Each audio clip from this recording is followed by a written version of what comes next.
നന്ദിയോട് കർത്താവിനെ സ്തുതിക്കുന്നു. നന്ദി നിറഞ്ഞ ഹൃദയത്തോട് കർത്താവിനെ വാഴ്ത്തുന്നു, മഹത്വപ്പെടുത്തുന്നു. കർത്താവെ, സകല മഹത്വവും ഞങ്ങൾ പിതാവിന് സമർപ്പിക്കുന്നു. പുത്രനായ യേശു ക്രിസ്തുവിന്റെ നാമത്തിൽ തന്നെ കരങ്ങളിൽ കർത്താവിന്റെ മഹത്വം കരേറ്റാം. Hallelujah, hallelujah, hallelujah. ഒരു പാട്ടുകൂടി പാടി നമുക്ക് സന്തോഷം നമ്മുടെ കർത്താവിനെ നമുക്ക് മഹത്വപ്പെടുത്താം. ആമേൻ. അറിയുന്ന പാട്ടിന് ശക്തമായി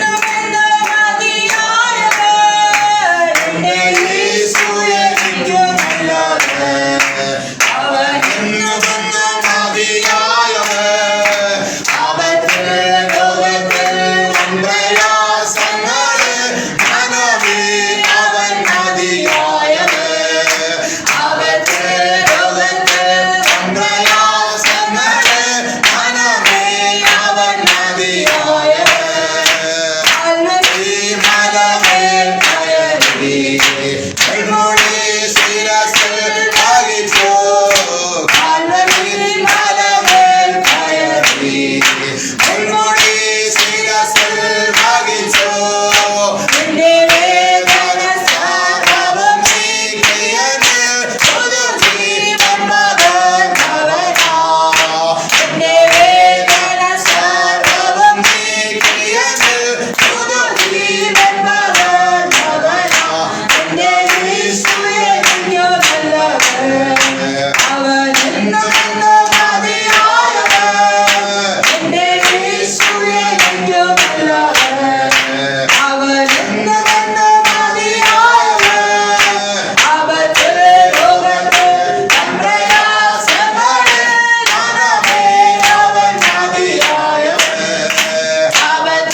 കർത്താവായ യേശുവേ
സ്വർഗത്തിൽ 24 മൂപ്പന്മാർ തങ്ങളുടെ കിരീടങ്ങളെ നിലത്തിട്ടുകൊണ്ട് അടക്കപ്പെട്ട കുഞ്ഞാടിന് എന്നേക്കും മഹത്വം മഹത്വം മഹത്വം മഹത്വം നിത്യം സ്തുതിക്കുമ്പോൾ അവിടുത്തെ വിലയേറിയ പാദമെടുത്ത് ചെറിയവരായ നമുക്ക് കർത്താവിനെ സ്തുതിപ്പേണ്ട കൃപയ്ക്കായി നന്ദിയേ നന്ദിയപ്പാ നന്ദി. സകല മഹത്വം ഞങ്ങൾ പിതാവിന് സമർപ്പിക്കുന്ന പുത്രനായ യേശു ക്രിസ്തുവിന്റെ നാമത്തിൽ തന്നെ. കരങ്ങളേത് കർത്താവിന് മഹത്വം കരേറ്റാം.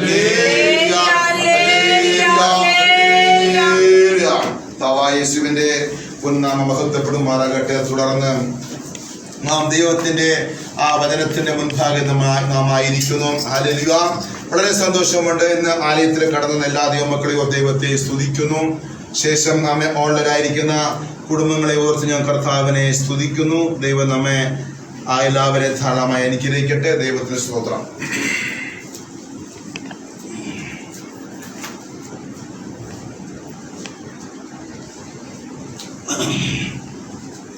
കർത്താവിന്റെ പൊന്നുനാമം മഹത്വപ്പെടുമാറാകട്ടെ.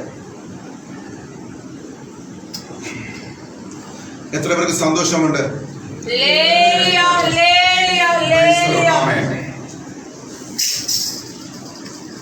വളരെ ശ്രദ്ധയോടെ നമ്മളായിരിക്കുക.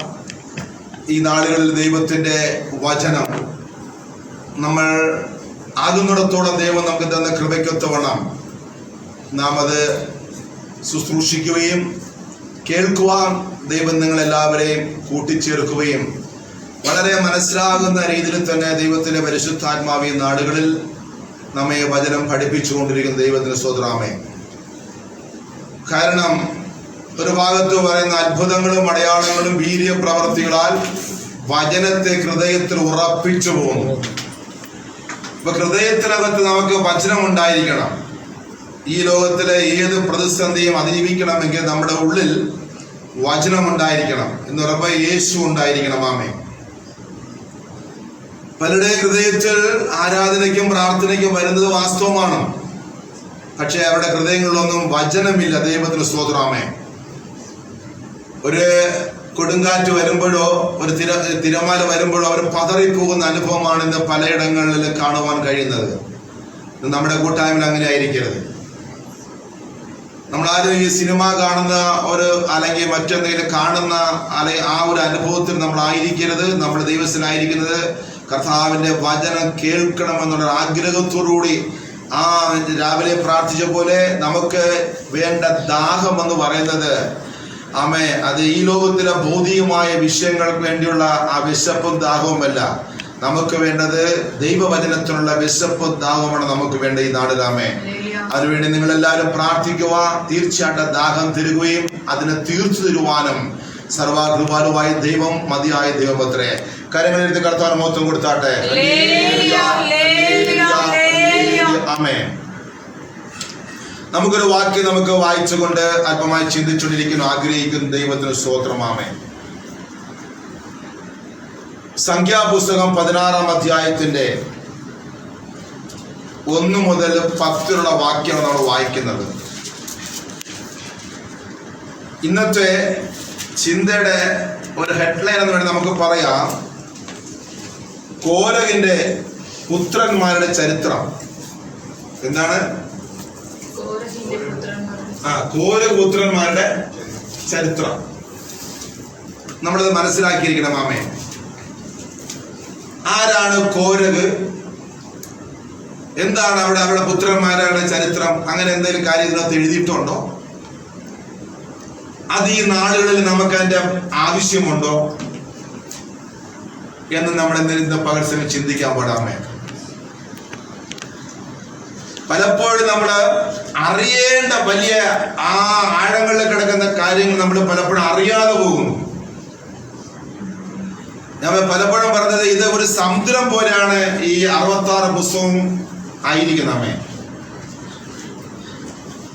അത്രമാത്രം ഡീപ്പായ കാര്യങ്ങൾ ഇതിനകത്ത് കിടപ്പുണ്ട്. ദൈവത്തിന് സ്തോത്രമേ.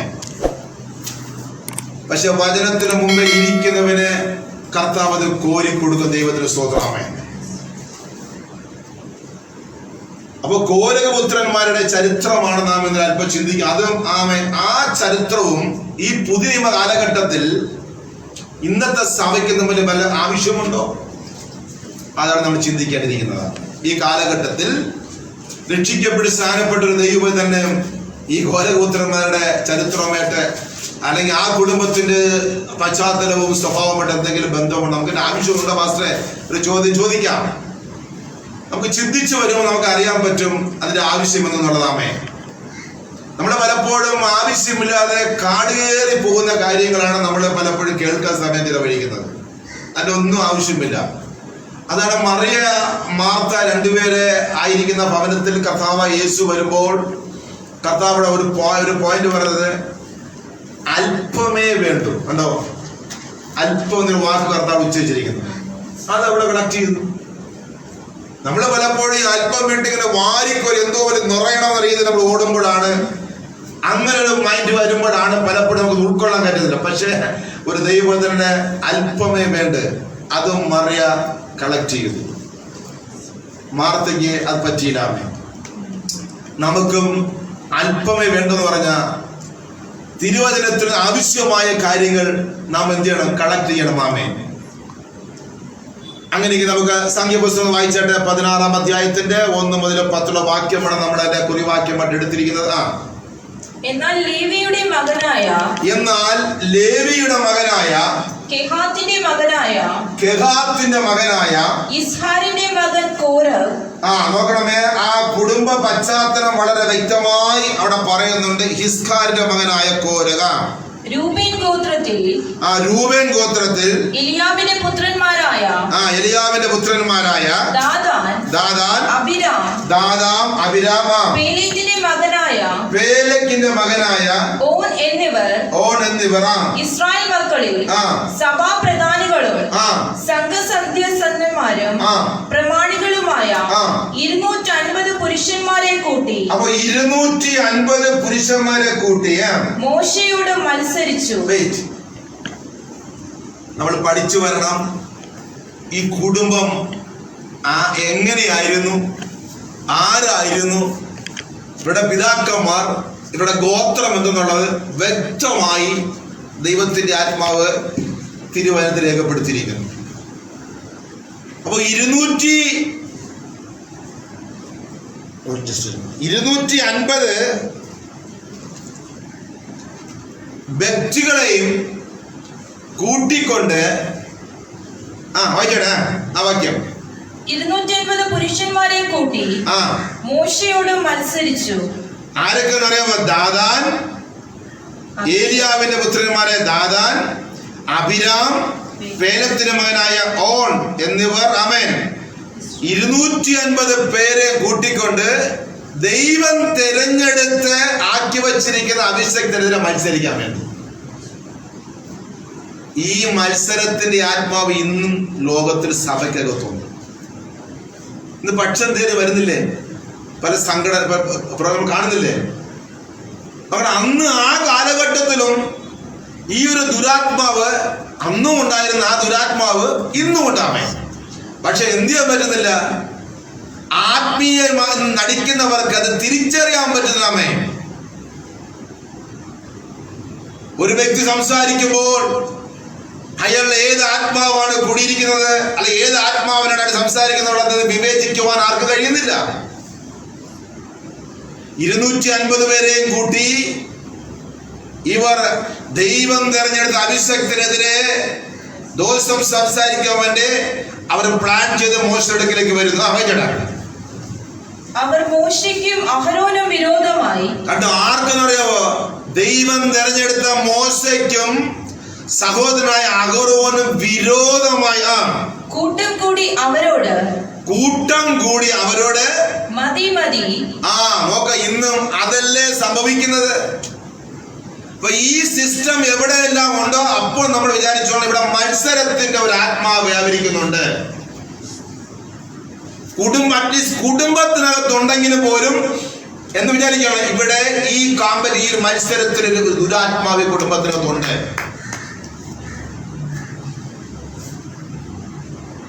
അത് തന്നെ ചില കാര്യങ്ങൾ നമുക്ക് പെട്ടെന്ന് കണ്ടുപിടിക്കാൻ കഴിയുമാമേ. എന്നെ വായിച്ചോട്ടെ. സഭ ഒട്ടൊഴിയാതെ നോക്കൂ, സഭ ഒട്ടൊഴിയാതെ എല്ലാവരും വിശുദ്ധരാകുന്നു. അവരുടെ വർത്തമാനമാണ് പലപ്പോഴും അത് പറയുന്നത്, പാസ്റ്റർ വലിയ വിശുദ്ധനാണ്, നിങ്ങൾ വലിയ വിശുദ്ധരാണ്. ഇന്ന് അത് ചോദിക്കുന്നുണ്ടല്ലോ, നന്നായിട്ട് അറിയുന്നുണ്ടാമേ, പലയിടങ്ങളിൽ സംഭവിക്കുന്നുണ്ടാമേ.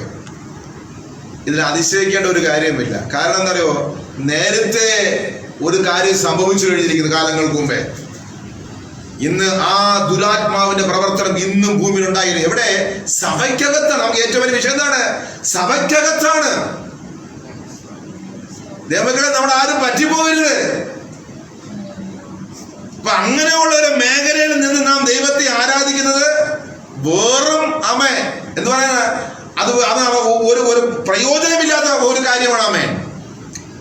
അവിടെ നമ്മൾ ദാഹത്തോടുകൂടി ഒരു വിഷയത്തിൽ നമ്മൾ പോകുമ്പോൾ അവിടെ എന്താണ് സംഭവം?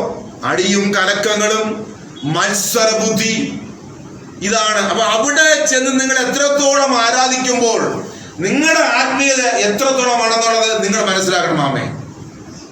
അവിടെ വ്യാപരിക്കുന്ന ആ ദുരാത്മാവാണ്. അപ്പൊ അവിടെ നിങ്ങൾ പ്രാർത്ഥിക്കാൻ പോവുകയാണെങ്കിലോ അവിടെ നിങ്ങൾ വ്യസനത്തോടെ പോകുമ്പോൾ നിങ്ങൾക്ക് എന്ത് ആശ്വാസം കിട്ടും? ഒരിക്കലും ആശ്വാസം കിട്ടത്തില്ല. അവിടെ യേശു മാറിക്കളഞ്ഞു. അതാണ് വേറൊരു ഭാഗത്ത് ആ എസെക്കിയേൽ എഴുതിയിരിക്കുന്ന എസെക്കിയേൽ 8 നേരത്തെ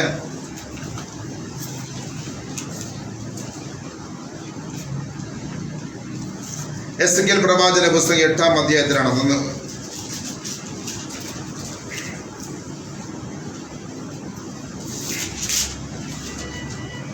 അതിന്റെ 4-ാം വാക്യം വായിച്ചോട്ടെ. അവിടെ ഞാൻ സമഭൂമിയിൽ കണ്ട ദർശനം പോലെ. അവിടെ യെഹെസ്കേൽ പ്രവാചകനിലൂടെ ദൈവത്തിന്റെ ആത്മാവ് ഒരു വാക്യം എഴുതിയിരിക്കുന്ന, അവിടെ സമഭൂമിയിൽ കണ്ട ദർശനം പോലെ ഇസ്രായേലിന്റെ ദൈവത്തിന്റെ മഹത്വം ഉണ്ടായിരുന്നു. അവിടെ ഇസ്രായേലിന്റെ മഹത്വം ഉണ്ടായിരുന്നു. ഓൾറെഡി നേരത്തെ ഉണ്ടായിരുന്നു. അവൻ എന്നോട് തിരിച്ച് ദൈവം പ്രവാചകൻ പറയുന്നു, മനുഷ്യപുത്ര, ഓ പ്രവാചക മനുഷ്യപുത്ര, തലപൊക്കി വടക്കോട്ട് നോക്കുക എന്ന് കൽപ്പിച്ചു. നീ ഒരു കാര്യം തലപൊക്കി വടക്കോട്ട് നോക്കാൻ വേണ്ടി ദൈവം പറയുന്ന, ഞാൻ തലപൊക്കി വടക്കോട്ട് നോക്കി. പ്രവാചകൻ തലപൊക്കി വടക്കോട്ട് നോക്കിയപ്പോൾ യാഗപീഠത്തിന്റെ വാതിലിന് വടക്കോട്ട്. എവിടെയാണ് സംഭവം? യാഗപീഠ സ്ഥിതി സ്ഥലത്ത് കർത്താവ് അന്ന് ഇസ്രായേൽ ജനത്തിന് ദൈവത്തെ ആരാധിക്കാൻ വേണ്ടി അനുവദിച്ചു കൊടുത്തതായ സ്ഥലമുണ്ട്. ആ യാഗപീഠത്തിൽ അവിടെ നടക്കുന്ന കാര്യമാണ് കർത്താവ് ചൂണ്ടിക്കാണിക്കുന്നത്. നേരത്തെ ദൈവത്തിന് മഹത്വം ഉണ്ടായിരുന്നു, ഇപ്പോൾ അത് സംഭവിക്കുന്നു. പ്രവാചകനുവാ, നിനക്ക് ഞാൻ കാണിച്ചു തരാം.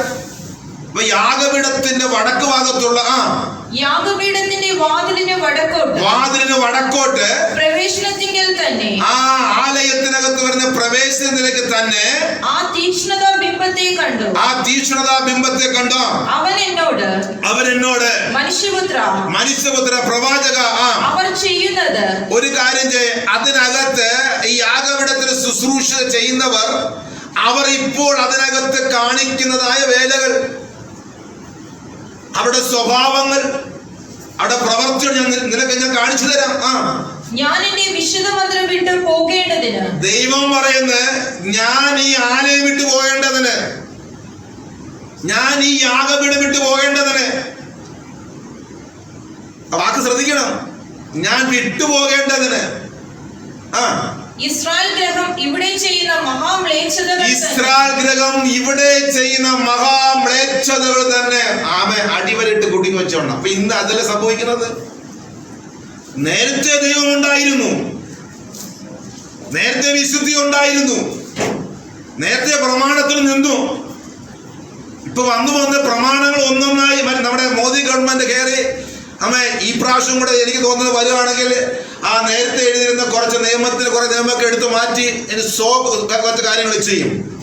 കാരണം അവർക്ക് അതിന്റെ സ്വാതന്ത്ര്യമുണ്ട്. ഭൂരിപക്ഷം ഉണ്ടെങ്കിൽ അവർ പഴയ കുറച്ച് കാര്യങ്ങൾ നമുക്ക് ക്രിസ്ത്യാനികൾക്ക് സ്വാധീനമുള്ള ചില നിയമം അവരെടുത്ത് മാറ്റാൻ ചാൻസ് ഉണ്ട്. അതുകൊണ്ടാണ് നമ്മൾ ഇനി ആ ഗവൺമെന്റിനെ കുറിച്ച് നമ്മൾ ചിന്തിച്ചു പോകുന്നാമേ. ഓക്കെ, കർത്താവ് കാര്യങ്ങൾ ചെയ്യട്ടെ. എത്ര നന്നായി എഴുതിയിരിക്കുന്നു. അപ്പൊ ഇപ്പോൾ എന്തൊരു കാലം കഴിയും തോറും പിതാക്കന്മാർ വച്ചിരുന്ന അതിരുകളെ എന്ത് ചെയ്യുന്നു? പിതാക്കന്മാർ വച്ചിരിക്കുന്ന അതിരുകൾ എന്ത് ചെയ്യുന്നു? ഒരു ഭാഗത്ത് എഴുതിയിരിക്കുന്നു, പിതാക്കന്മാർ വച്ചിരിക്കുന്ന അതിരുകള് നിങ്ങൾ മാറ്റരുത്.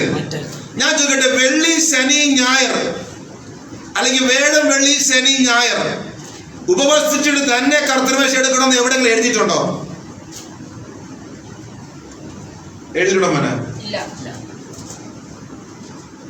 പിന്നെ നിങ്ങൾ എന്തിനാ ചെയ്യുന്നത്?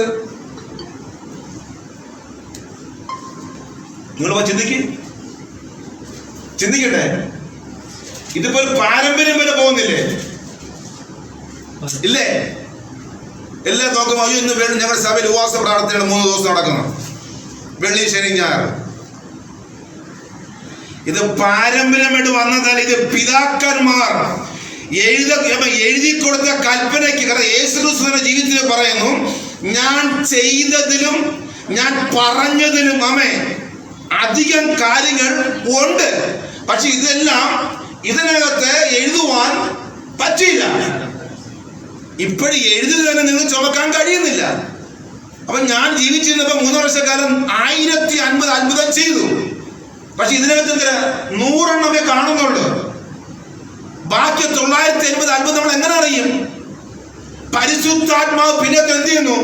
ആഗ്രഹിക്കുന്നവന്, ആത്മാവിന് ധ്യാനിക്കുന്നവനും വിശുദ്ധ ഇരിക്കുന്നവനും ആ കാര്യങ്ങൾ അവന് വെളിപ്പെടുത്തി കൊടുക്കുന്നു. അവരത് നമ്മുടെ നിന്ന് അറിയിക്കുന്നു. സ്വീകരിക്കട്ടെ.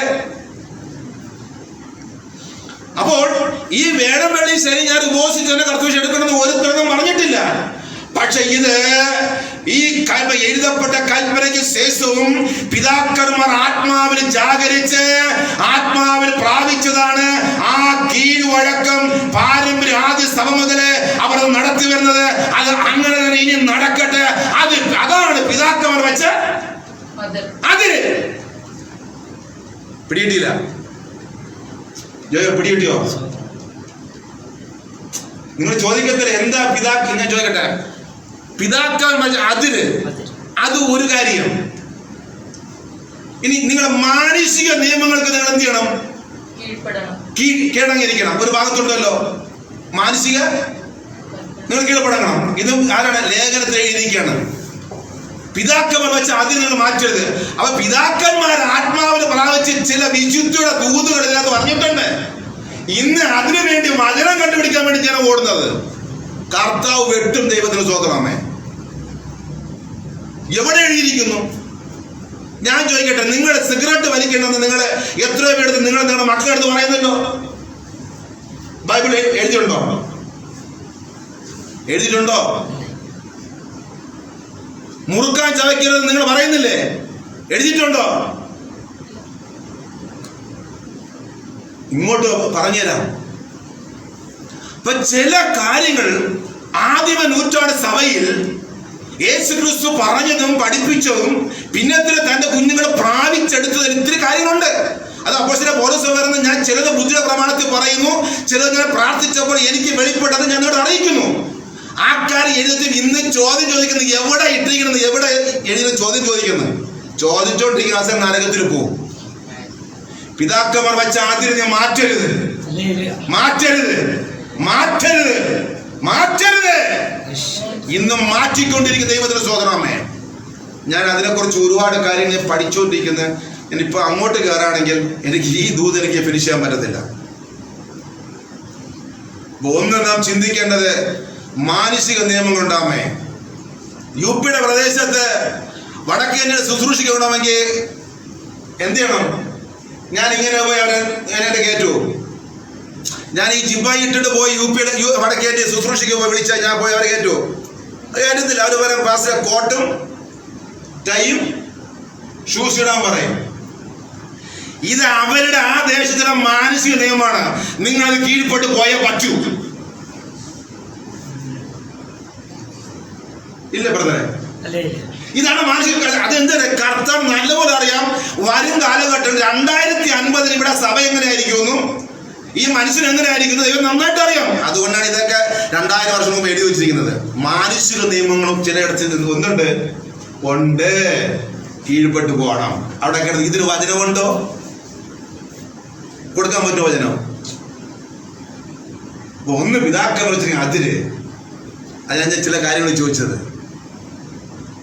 അതുകൊണ്ട് നമ്മൾ ആദ്യ നൂറ്റാണ്ട് കാലഘട്ട സഭ എങ്ങനെയായിരുന്നു? അവർ ബുദ്ധിയുടെ പ്രമാണത്തിൽ എഴുതി വെച്ച വില കൊടുത്ത് പ്രാപിച്ച് വയറുണക്കി ഉപവസിച്ച പട്ടിണി കിടന്ന് വില കൊടുത്ത് കർത്താവിന്റെ പ്രാപിച്ച കാര്യങ്ങളെ ലേഖനങ്ങൾ പല ഭാഗത്തും എഴുതിയിരിക്കുന്ന ആമേ.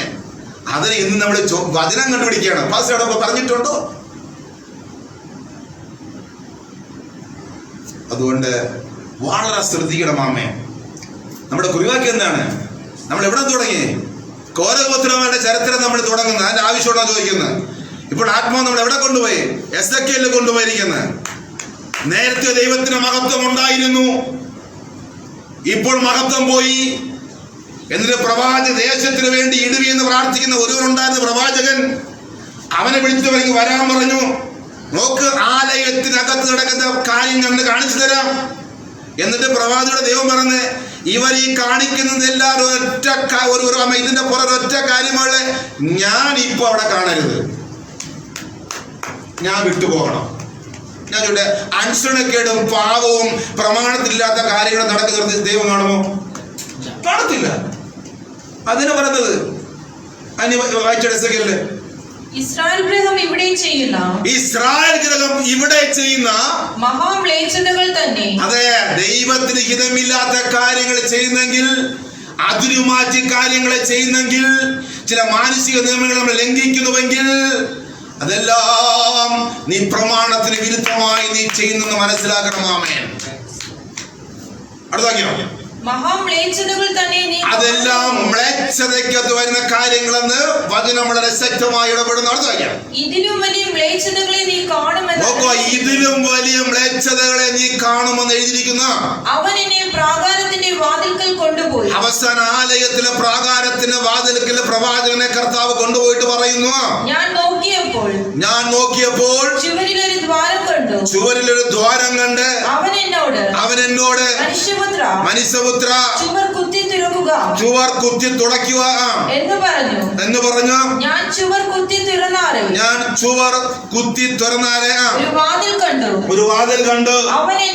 അവൻ ദൈവം പ്രവാചകനോട് പറഞ്ഞു, അകത്ത് ചെന്ന് നീ അകത്ത് ചെല്ലുക. അവർ ഇവിടെയും ചെയ്യുന്ന വല്ലാത്ത മ്ലേച്ഛതകളെ നോക്കുക എന്ന് പറഞ്ഞു. അങ്ങനെ ഞാൻ അകത്ത് ചെന്നു. വെറുപ്പായുള്ള ഓരോ തരം ഇഴജാതികളെയും മൃഗങ്ങളെയും ഇസ്രായേൽ ഗ്രഹത്തിന്റെ സകല വിഗ്രഹങ്ങളെയും ചുറ്റും ചുവരിന്മേൽ വരച്ചിരിക്കുന്നു. ആലയത്തിന് ദൈവവചനം ഇരിക്കേണ്ട സ്ഥാനത്ത്, ദൈവവചനം പാർക്കുന്ന ഭവനത്തിന് ദൈവത്തിന് വചനം ഇരിക്കേണ്ട സ്ഥാനത്ത് മ്ലേച്ഛ വിഗ്രഹങ്ങളായ പടങ്ങളും അതിൻ്റെതായ അവസ്ഥകളുമെ കൊണ്ട് ഭവനത്തെയും ആലയത്തെയും നിറച്ചിരിക്കുന്നത് പ്രമാണത്തിന് വിരുദ്ധമായ കാര്യങ്ങൾ ചെയ്യുന്നു, വരച്ചിരിക്കുന്നു. ഇനിയിപ്പോ ഞാൻ കണ്ടിട്ട് കഴിഞ്ഞ ദിവസങ്ങൾ ഞാൻ ചിന്തിച്ച കാര്യമാണ്, വരപ്പ് ഇപ്പൊ ആലയത്തിന് മാത്രമല്ല, വരപ്പ് വീട്ടിലെ ചുവരില് മാത്രമല്ല, വരച്ച് ശരീരത്തെ വരയ്ക്കാൻ തുടങ്ങി. വില കൊടുക്കേണ്ടി വരും അമ്മേ. വരപ്പ് ശരീരത്തിൽ വന്നു തുടങ്ങിയിരിക്കുന്നു അമ്മേ. ഇത് ദൈവഹിതമാണോ? പിശാച് തന്ത്രശാലിയാണ്. അല്പ ആശ്വാസം തന്ന അല്പം നന്മ നിങ്ങൾ കൊണ്ടുപോകും. അവൻ ഏക ലക്ഷ്യം നിങ്ങളുടെ പ്രാണന് അവന് വേണം. അവസാനം എവിടെയെങ്കിലും ഒരു ട്രാപ്പിൽ തള്ളിയിട്ട് അവൻ ആത്മാനോട് അവനങ്ങ് പോകും. അവന് അവകാശമുണ്ട്, എന്റെ മകളാണ്, എന്റെ പ്രവൃത്തി അവിടെ ചെയ്യുന്നത്. കർത്താവിന് ആ സമയത്തൊന്നും ചെയ്യാൻ പറ്റത്തില്ല. എത്ര നന്നായി എഴുതിയിരിക്കുന്നു. വരപ്പ് അവിടെ നിന്ന് തുടങ്ങി വരപ്പ് ശരീരത്തിൽ വന്നിരിക്കുന്നു. എന്റെ ആലയം പ്രാർത്ഥനാലയം എന്ന് വിളിക്കപ്പെടും. നിങ്ങൾ കള്ളന്മാരുടെ ഗുഹയാക്കി വെച്ചിരിക്കുന്നത്. എങ്ങനെ ദൈവത്തിന്റെ ആത്മനില വസിക്കും? പിന്നെ ഞാൻ വേറെ കാര്യം പറഞ്ഞുതരാം. എല്ലാവരുടെ ആത്മാവുണ്ടെന്ന് അപ്പൊ എന്റെ അടുത്തൊരു ചോദ്യം ചോദിച്ചാണ്, പക്ഷേ അവർ പരിശുദ്ധാത്മാവിലെ കാര്യങ്ങൾ ചിന്തിക്കുന്നത്. ഞാൻ പറഞ്ഞത് അവർ പരിശുദ്ധാത്മാവിലെ കാര്യങ്ങൾ ചെയ്യുന്നത്. പക്ഷെ കല്ലിനെയും നെല്ലിനെയും വേർതിരിക്കുന്ന ഒരു ദിവസമുണ്ട്. നീ എന്തെങ്കിലും പണിതിരിക്കുന്നോ ആ പണിയെ തീ കൊണ്ട് ശോധന ഒരു ദിവസമുണ്ട്. എന്താ തീ കൊണ്ട് ശോധന ഒരു ദിവസമുണ്ട്. നീ വെള്ളിയിലാണ് പണിതിരുന്നെങ്കിൽ വെള്ളി ഉരുകി പോകുമോ? ഉരുകിപ്പോവും. നിന്റെ പണി ഉരുകി പോകുന്ന പണിയെങ്കിൽ നിത്യ നരകം. അതാണ് എഫേസ്യർ എഴുതിയിരിക്കുന്നത്. അപ്പൊ നാം എന്താ മനസ്സിലാക്കേണ്ടത്? ഉരുകിപ്പോകുന്ന പണി നമ്മുടെ മേൽ ഉണ്ടാകരുത്. നാം ദൈവത്തിന്റെ ആലയമാണ്. ഈ ആലയത്തെ നമ്മൾ നശിപ്പിക്കരുത്. അപ്പൊ എന്നോട് ചോദിച്ചോട്ടെ പാസ്റ്റർ, അപ്പൊ അവര് പരിശുദ്ധമായ കാര്യം, ഞാൻ പരിശുദ്ധമായ തന്നെ കാര്യം ചെന്ന് പറഞ്ഞ അപ്പൊ അവര് സ്വർഗത്തെ പോകത്തില്ല. അപ്പോഴാണ് ഞാൻ പറഞ്ഞത് അവരിലും ചില കാര്യങ്ങൾ ഞാൻ എഴുതി പറയുന്ന അത് ശരിയാണല്ലോ. അപ്പോഴാണ് കർത്താവിന്റെ ആത്മീകരിക്കുന്നത്. അന്ത്യകാലഘട്ടത്തിൽ ഓഫർ പോലെ കർത്താവ് എന്താ എഴുതിയിരിക്കുന്നത്? അന്ത്യകാലത്ത് സകല ജഡത്തിനു മേലും ഞാൻ എന്റെ ആത്മാനെ ഓഫർ പോലെ കൊടുക്കുമെന്ന്. അത് ഓഫറാണ്. അങ്ങനെ കിട്ടിയിട്ടുണ്ടെങ്കിൽ നിങ്ങൾ അതനുസരിച്ച് എന്ത് ചെയ്യണം? നിങ്ങൾ ആലയത്തെ സൂക്ഷിക്കണം. ഇല്ലെങ്കിൽ പ്രാണം പിശാച് കൊണ്ടുപോകും. അത് ഓഫറാണ്. അന്ത്യകാലത്ത് ജഡത്തിന്മേലും അത് പ്രവചനമാണെന്ന്. ആ പ്രവചനം കർത്താവ് നിറവേറ്റി മതി. അതുകൊണ്ടാണ് കുറച്ച് പരിശുദ്ധാത്മക തരുന്നത്. നിങ്ങൾ എന്തൊക്കെയോ കാര്യങ്ങൾ ക്രമീകരിക്കുന്നത്. പക്ഷെ അതിന് ഒത്തവണ്ണം ജീവിതം ക്രമീകരിച്ചില്ല എങ്കിൽ മസ്റ്റായിട്ട് ആത്മാവ് നരകത്തിൽ തന്നെ പോകും. അത് ഉറപ്പായ കാര്യമാണ്. ആമേൻ. ഇത് വെറുതെ പറയുന്നില്ല, പ്രാപിച്ചിട്ട് പറയുന്നതാണ്. വെളിപ്പാടുകളിൽ നിന്നും പ്രവചനത്തിൽ നിന്നും ആത്മാവിൽ നിന്നും പ്രാപിച്ചിട്ടാണ് ഞാൻ ഈ വാക്ക് നിങ്ങളുടെ പറയുന്നമ്മേ. എന്ന് പറഞ്ഞാൽ നമ്മുടെ കൂട്ടത്തിൽ ആരും പറ്റിപ്പോകരുത്. ചോദ്യമാണ് അവര് പരിശുദ്ധാത്മാവിന്റെ കാര്യങ്ങൾ ചെയ്യുന്നത്. അപ്പോഴാണ് ഞാൻ പറയുന്നത് തന്നെ ചേട്ടെ, നീ വിവേചിക്ക്. മുടി തൊട്ട് ഉച്ച മുതൽ ഉള്ളം കാല് വരെ നീ വിവേചിക്ക്. അപ്പോൾ അറിയാൻ പറ്റും. പിന്നെ അയാളുടെ വായം കടഞ്ഞ് അത് ശരിയാണല്ലോ. അന്ത്യകാലത്ത് ഞാൻ എൻ്റെ ആത്മാവിനെ കൊടുക്കും, പുത്രിപുത്രന്മാർ പ്രവചിക്കും, അങ്ങനെ പറയാം അല്ലേ? അപ്പൊ ആത്മാവ് പ്രാപിച്ച എല്ലാവരും അതനുസരിച്ച് ജീവിക്കുന്നുണ്ടോ? അത് പ്രവചനമാണെന്നേ. ഉൽപ്പത്തി എന്താ എഴുതിയിരിക്കുന്നത്? സ്ത്രീയുടെ സന്തതി പ്രവചനമല്ലേ? പ്രവചനമല്ലേ? നടക്കണ്ടേ? അത് നടന്നു. 22 സങ്കീർത്തനം എന്താ എഴുതിയിരിക്കുന്നത്? കാൽവരി ക്രൂസിനെ കുറിച്ച് സങ്കീർത്തനം എഴുതിയിരിക്കുന്നു. കാൽവരി ക്രൂസ് നടക്കുന്ന കാര്യം ദാവീദ് ആത്മാവില് സങ്കീർത്തനം എഴുതിയിരിക്കുന്നു. പ്രവചനമല്ലേ? നടക്കണ്ടേ? പക്ഷെ ഇതെല്ലാം ഓർക്കുമ്പോഴും ക്രിസ്തുവിനെ കുറിച്ചുള്ള, ക്രിസ്തുവിനെ പോലെ ജീവിതമാണ് ക്രിസ്തു ആഗ്രഹിക്കുന്നത്. ഞാൻ വിശുദ്ധനായിരിക്കുന്നവരെ നീ പ്രവചിച്ചാലും ശരി, ആത്മാവിനെ കൊണ്ടായിരുന്നാലും ശരി, ഉച്ച തൊട്ട് നിന്റെ ഉള്ളം കാല് വരെ നീ ദൈവത്തിന്റെ ആലയമാണ്. ദൈവം എസെക്കിയേൽ എഴുതിയിരിക്കുന്നു. വായി കാണിച്ചു തരാം. അവർ ആലയത്തിൽ നോക്ക് എന്തൊക്കെ വരച്ചിരിക്കുന്ന. അപ്പൊ ഞാൻ എന്നെ ചിന്തിപ്പിച്ച ആലയത്തിൽ വരഞ്ഞ്, വീട്ടിൽ വരഞ്ഞ്, ഇപ്പം നമ്മുടെ ശരീരങ്ങൾ നമ്മളായിരിക്കുന്ന ദൈവത്തിന്റെ ആലയത്തിൽ നമ്മൾ വരയാൻ തുടങ്ങി. പറ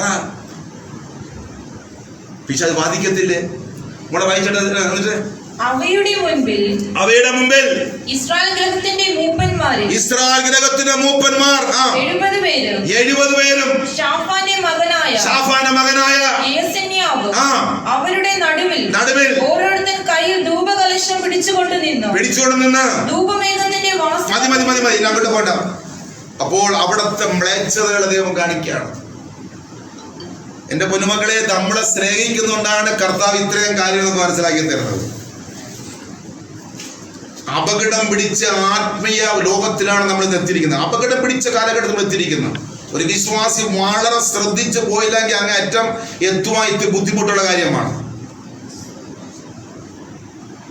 ഇനി നമ്മുടെ കോരിന് വന്നിട്ട് സംഖ്യാപുസ്തകം വന്നിട്ട് അഹരോനും വിരോധമായി കൂട്ടം കൂടി അവരോട്, അങ്ങനെ 250 പേരെയും കളക്ട് ചെയ്ത് ദൈവം തിരഞ്ഞെടുത്ത ഭക്തനെതിരെ അവർ മോശയ്ക്കും അഹരോനും വിരോധമായി കൂട്ടം കൂടി അവരോട്, അവരോട് മതി അവർ പറയണം, മതി സഭ ഒട്ടൊഴിയാതെ എല്ലാവരും വിശുദ്ധരാകുന്നു. യഹോവ അവരുടെ മധ്യയുണ്ട്. പിന്നെ നിങ്ങൾ യഹോവയ്ക്ക് സഭയ്ക്കും മീതെ നിങ്ങളെ തന്നെ ഉയർത്തുന്നത് എന്ത്? അപ്പോ ദൈവം തെരഞ്ഞെടുത്ത വ്യക്തികളെ ഇപ്പൊ ചോദ്യം ചെയ്യാൻ തുടങ്ങിയിരിക്കണമേ. ദൈവത്തെ ഓർത്ത് നമ്മളിൽ ആരും കാണരുത്. ഓരോരുത്തരും നിർത്തിയിരിക്കുന്ന എന്നെയും നിങ്ങളെയൊക്കെ നിർത്തിയിരിക്കുന്ന കർത്താവാണ്. ഒരു വിശ്വാസികളെ നിർത്തിയിരുന്നെങ്കിൽ ആ വിശ്വാസികളുടെ ബഹുമാനം മാനം നമ്മൾ കൊടുത്തിരിക്കണം. അത് പാർശ്വപരം കൊടുത്തിരിക്കണം, തിരിച്ചിങ്ങോട്ടുമായിരിക്കണം. അത് ഓരോരുത്തരുടെ കർത്താവ് നിർത്തിയിരിക്കുന്നത് നമ്മെ വിളിയും തെരഞ്ഞെടുപ്പ് അനുസരിച്ചാണ്. ഇപ്പോ ഒരു വലിയ ദൗത്യത്തിന് വേണ്ടി മോശയെ അഹരോനെയും കർത്താവ് സെലക്ട് ചെയ്തിരിക്കുന്നതമ്മേ. അവനോട് കർത്താവ് സംസാരിച്ചുകൊണ്ടിരിക്കുന്നു, വ്യക്തമായി സംസാരിച്ചുകൊണ്ടിരിക്കുന്നു. തെളിവ് സഹോദരം അവരത് മനസ്സിലാക്കിയതാണ്. ഇപ്പൊ ചോദിക്കുന്നു, നിങ്ങൾ മാത്രമുള്ള സഭയിൽ വലിയ വിശുദ്ധന്മാര് ചോദിക്കുന്നു അമ്മേ. മക്കളെ, നമ്മൾ ഒരു കാരണവശാലും ഒരുത്തിടം ചെയ്യുന്നു നമ്മളത് ചോദിക്കാം. നമുക്ക് ഇഷ്ടപ്പെട്ടില്ല എന്നുണ്ടെങ്കിൽ നമ്മൾ എന്ത് ചെയ്യണം? എസ്കേപ്പ് ചെയ്യണം, മാറണം. 10 വാക്ക് പറഞ്ഞിട്ട് പോയി സ്വയം നമ്മൾ ഒരു ബന്ധനം വെക്കാതെ വേണം. നമുക്ക് പറ്റുന്നില്ല, അല്ലെങ്കിൽ നമുക്ക് ആത്മാവ് വിവരിച്ചപ്പോ, അല്ലെങ്കിൽ നീ പ്രാർത്ഥിച്ചപ്പോ നിനക്ക് എന്തെങ്കിലും മനസ്സിലാക്കുന്നുണ്ടെങ്കിൽ ഒന്നും പറയാതെ അങ്ങ് പോകുന്നതാണെന്നല്ല. വല്ലതും പറഞ്ഞു വെച്ച് പണിഷ്മെന്റ് വാങ്ങുന്നതിന് ഉപരി മിണ്ടാതെ പോയാൽ നന്നായിരിക്കും. നമ്മളെ വായിച്ചടാ, നിങ്ങൾ യഹോവയുടെ സഭയ്ക്കും മീതെ നിങ്ങളെ തന്നെ ഉയർത്തുന്നത് എന്തെന്ന് പറഞ്ഞു. അപ്പോ ഇവർ ചോദിക്കണം, നിങ്ങൾ ദൈവത്തിന്റെ സഭയ്ക്ക് മീതെ മോശയെ നിങ്ങളെ തന്നെ ഉയർത്തുന്നത് എന്തെന്ന് ചോദിച്ചാ. ഇത് കേട്ടപ്പോൾ മോശ കവിണ്ണു വീണു. ഇതെല്ലാം കേട്ടപ്പോ മോശ കവിണ്ണു വീണ. അവർ കോരഹിനോടും അവന്റെ എല്ലാ കൂട്ടുകാരോടും ഈ മത്സരിക്കാൻ വന്ന എല്ലാ കൂട്ടുകാരോടും പറഞ്ഞത് നാളെ രാവിലെ. അപ്പൊ മോശ പറഞ്ഞ ഒരു കാര്യം ചെയ്യ്. ആരാണ് ദൈവം ആരെയാണ് സെലക്ട് ചെയ്തിരിക്കുന്നത്? ഞങ്ങളെ എന്തിനാണ് ദൈവം നിർത്തിയിരിക്കുന്നത്? ഞങ്ങളുടെ സ്വഇഷ്ടത്താലാണോ ഞങ്ങൾ വന്നിരിക്കുന്നത് എന്ന് തിരിച്ചറിയണമെങ്കിൽ നാളെ ഒരു കാര്യം ചെയ്ത് നിങ്ങൾ എല്ലാവരും നാളെ രാവിലെ യഹോവ തനിക്കുള്ളവൻ ആരെന്നും ദൈവത്തിന് തനിക്കുള്ളവർ ആരെന്നും തന്നോട് അടുക്കുവാൻ തക്കവണ്ണം വിശുദ്ധൻ ആരെന്നും ദൈവം നാളെ കാണിക്കുമോ? താൻ തിരഞ്ഞെടുക്കുന്നവനെ തന്നോട് അടുക്കുമാറാക്കും. ദൈവം തിരഞ്ഞെടുക്കുന്നവനെ തന്നോട് അടുക്കുമാറാക്കുമോ? കോരഹും അവന്റെ എല്ലാ കൂട്ടവുമായുള്ളവരെ, അങ്ങനെ മത്സരിക്കുന്ന കോരഹും അവന്റെ എല്ലാ കൂട്ടങ്ങളുമായുള്ളവരെ നിങ്ങൾ ഇത് ചെയ്യുവിൻ. ധൂപകലശം എടുത്ത് നാളെ യഹോവയുടെ സന്നിധിയിൽ, നാളെ ദൈവത്തിന്റെ സന്നിധി അതിൽ തീയിട്ട് നിങ്ങൾ ധൂപവർഗ്ഗം ഇടുവിൻ. യഹോവ തിരഞ്ഞെടുക്കുന്നവൻ തന്നെ വിശുദ്ധൻ. അങ്ങനെ ലേവി പുത്രന്മാരെ മതി. പിന്നെ മോശ കോരഹിനോട് പറഞ്ഞത് ലേവി പുത്രന്മാരെ കേൾപ്പീൻ.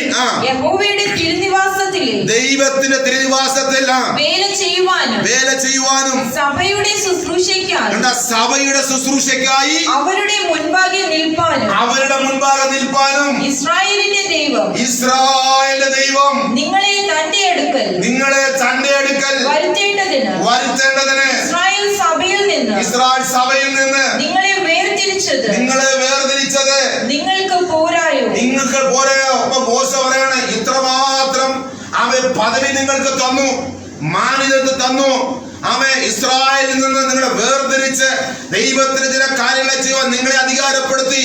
ഇത് നിങ്ങൾക്ക് പോരാഞ്ഞിട്ടാണോ വീണ്ടും വീണ്ടും ദൈവത്തിനോട് നിങ്ങൾ ചോദ്യം ചോദിക്കുന്നത്? അവന്റെ അധികാരത്തെ നിങ്ങൾ ചോദ്യം ചോദിക്കുന്നത്?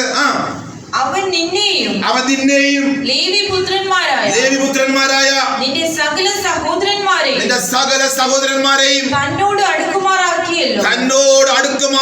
എന്ത് യോഗ്യത ഉണ്ടായിരുന്നിട്ട് മിസ്രയീമിൽ കിടന്ന് നശിച്ചു പോകേണ്ട നിങ്ങളെ കർത്താവ് വില കൊടുത്ത് അത്ഭുതങ്ങളും അടയാളം വില കൊടുത്ത് ഇത്ര വരെയും കൊണ്ടുവന്നില്ലേ?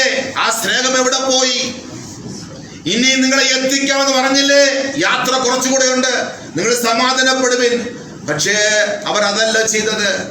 അവർ ദൈവത്തിനും ദൈവത്തിന്റെ അഭിഷേകത്തിനുമെതിരെ മത്സരിക്കുവാനും അവരുടെ വിശുദ്ധ ജീവിതത്തെ ചോദ്യം ചെയ്യാൻ തുടങ്ങി. എൻ്റെ പെൺമക്കളെ, അതാണ് ഏറ്റവും വലിയ തെറ്റ്. അവരുടെ വിശുദ്ധ ജീവിതത്തെ ചോദ്യം ചെയ്യും. അവന് മാത്രമേ ഉള്ളൂ, അവർക്കാണ്. അങ്ങനെ വേണ്ട മക്കളെ, ഓരോരുത്തർ കൊടുത്ത കൃപയ്ക്കെത്തപ്പെട്ട് നമ്മൾ ആരെയും ചോദ്യം ചെയ്യാൻ പോണ്ടാമേ. എന്തുകൊണ്ടെന്ന് ഈ ആലോചന നമ്മളെ പഠിപ്പിക്കുന്ന പറഞ്ഞാൽ, ഇനി നമുക്ക് ആയുസ് കൊണ്ടല്ലോ ഇനി നാളുണ്ട്, ഒരുപാട് മേഖലകൾ നമ്മൾ കൈകാര്യം ചെയ്യണം, ഫേസ് ചെയ്യേണ്ടി വരും. അന്ന് നമ്മൾ എങ്ങനെ ആയിരിക്കണം എന്നുള്ളത് ഒരു പാഠമാണ് നമുക്ക് തരുന്നത്. ഇങ്ങനെ വചനം എഴുതിയിരിക്കുന്നല്ലോ, നിങ്ങൾ എന്താ ചെയ്യണം?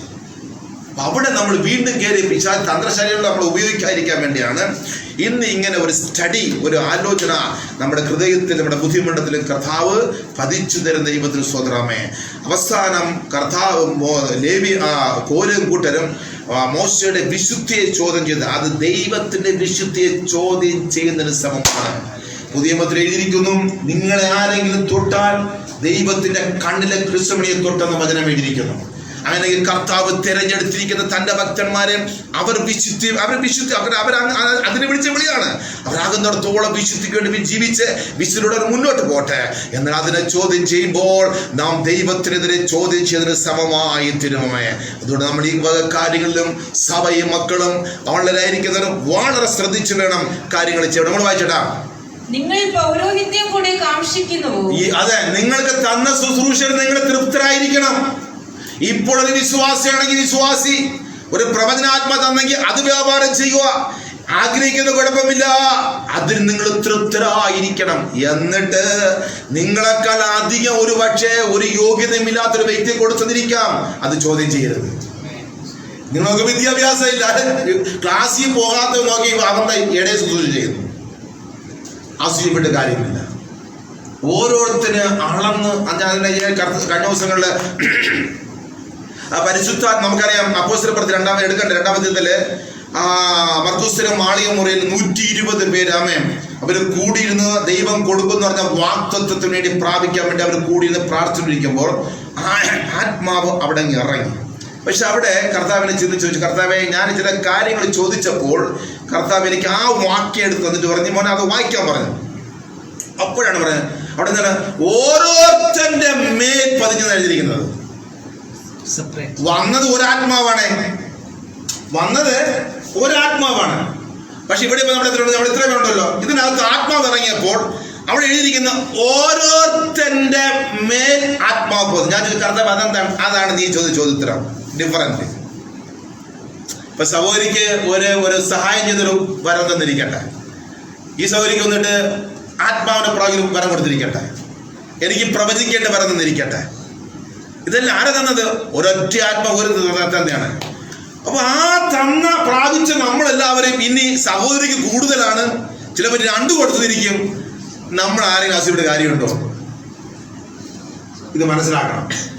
അളന്ന് ഓരോരുത്തരും കൊടുത്തത് ദൈവമാണ്. അവിടുത്തെ നാമം മഹത്വം വരട്ടെ. നിങ്ങൾക്ക് തന്നത് നിങ്ങൾ വിശ്വാസത്തോടെ വ്യാപാരം ചെയ്യുമെങ്കിൽ അല്പത്തിൽ വിശ്വാസനായിരുന്ന കർത്താവ് എന്ത് ചെയ്യും? അധികത്തിൽ വിചാരണാക്കും.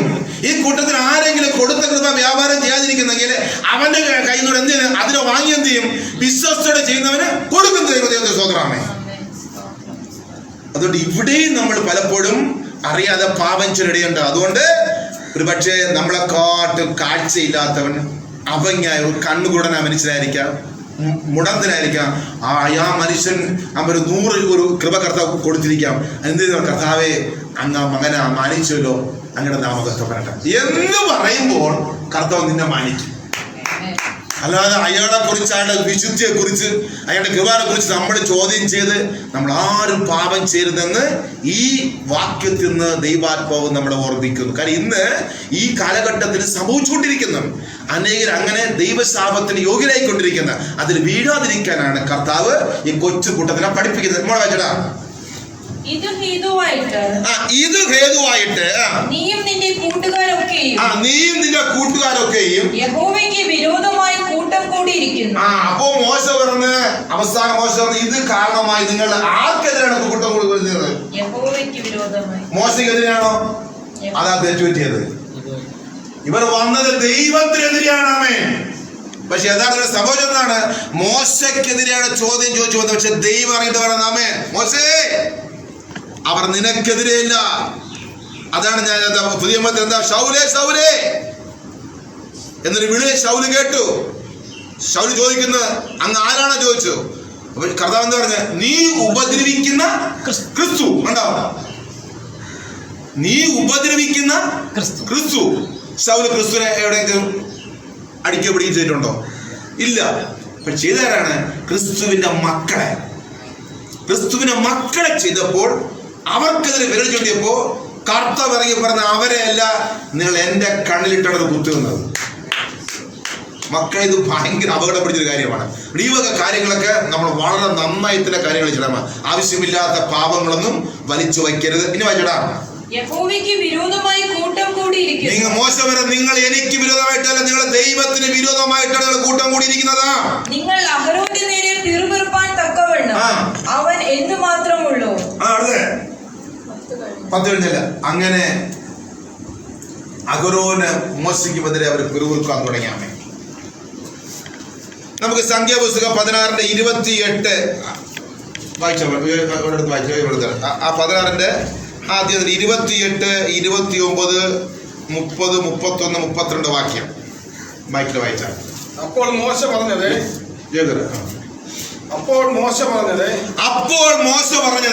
ഈ സകല പ്രവൃത്തികളും ചെയ്യേണ്ടതിന് യഹോവ എന്നെ അയച്ചു. യഹോവയാണ് എന്നെ തെരഞ്ഞെടുത്ത് നിങ്ങളുടെ മുമ്പിൽ ആക്കി വെച്ചിരിക്കുന്നത്. ഞാൻ സ്വമേധയായി ഒന്നും ചെയ്തിട്ടില്ല എന്നും നിങ്ങൾ അറിയുമാ. സകല മനുഷ്യരും മരിക്കുന്നത് പോലെ ഇവർ മരിക്കുകയോ സകല മനുഷ്യർക്കും ഭവിക്കുന്നത് പോലെ ഇവർക്ക് ഭവിക്കുകയോ ചെയ്താൽ, സകല മനുഷ്യരും മരിക്കുന്ന പോലെ നിങ്ങളും മരിക്കുകയും സകല മനുഷ്യർക്ക് ഭവിക്കുന്ന പോലെ നിങ്ങൾക്ക് ഭവിക്കുകയും ചെയ്താൽ, യഹോവ എന്നെ അയച്ചിട്ടില്ല, ദൈവം എന്നെ അയച്ചിട്ടില്ല എന്ന് നിങ്ങൾക്ക് തീരുമാനിക്കാം. എന്നാൽ യഹോവ ഒരു അപൂർവ കാര്യം പ്രവർത്തിക്കുകയും, എന്നാൽ ദൈവം ഒരു അപൂർവ കാര്യം പ്രവർത്തിക്കുകയും ഭൂമി വാ പിളർന്ന് അവരെയും കോരകിനെയും അവർക്കുള്ള സകലത്തെയും വിഴുങ്ങിക്കളയുകയും അവർ ജീവനോടെ പാതാളത്തിലേക്ക് പോവുകയും ഇറങ്ങുകയും ചെയ്താൽ അവർ യഹോവയെ നിരസിച്ചാണ് എന്റെ മുൻപാകെ വന്നെന്ന് ഈ ജനമെല്ലാം അറിയുമെന്ന് മോശ പറഞ്ഞു.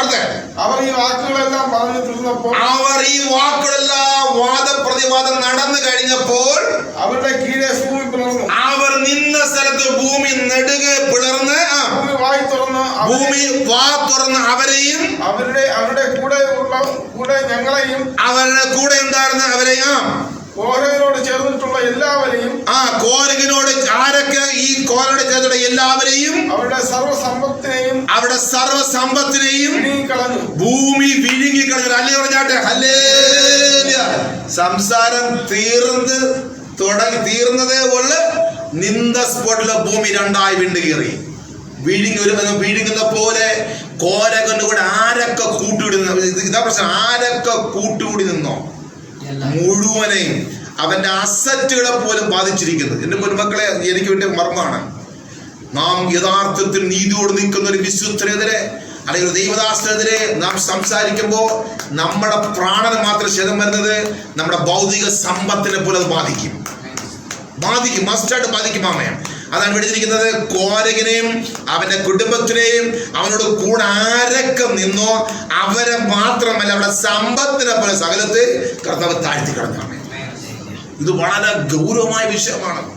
ഈ പുതിയ കാലഘട്ടത്തിൽ നമ്മളിൽ ആരും കോരകിന്റെ മത്സരിക്കുന്ന ആത്മാവ് നമ്മുടെ മേൽ കാണരുത്, ഒരിക്കലും കാണരുത്. ആമേ, ഇത് നമുക്കൊരു പാഠമായിരിക്കട്ടെ. കാര്യം ഇനിയുള്ള നാളുകളിൽ നമ്മളും കൂടെ സംസാരിക്കത്തക്ക രീതിയിൽ പ്രശ്നങ്ങൾ പിശാച് സഭയ്ക്കത്ത് കൊണ്ടിടും. ആമേ, അവിടെ എല്ലാം നിങ്ങൾ മൗനമായി നിൽക്കണം. അവിടെ എല്ലാം നിങ്ങൾ മൗനമായി നിൽക്കണം. പ്രതികാരം ആർക്കുള്ളതാണ്?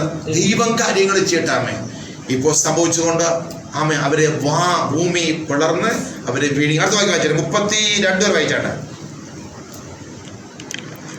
അത്ര അവരെയും അവരുടെ കുടുംബങ്ങളെയും കോരഹിനോട് ചേർന്നിട്ടുള്ള എല്ലാവരെയും വിഴുങ്ങി, അവരുടെ സർവ്വസമ്പത്തിനെയും വിഴുങ്ങിക്കളഞ്ഞു. അവരും അവരോട് ചേർന്നിട്ടുള്ള എല്ലാവരും ജീവനോടെ പാതാളത്തിലേക്ക് ഇറങ്ങി.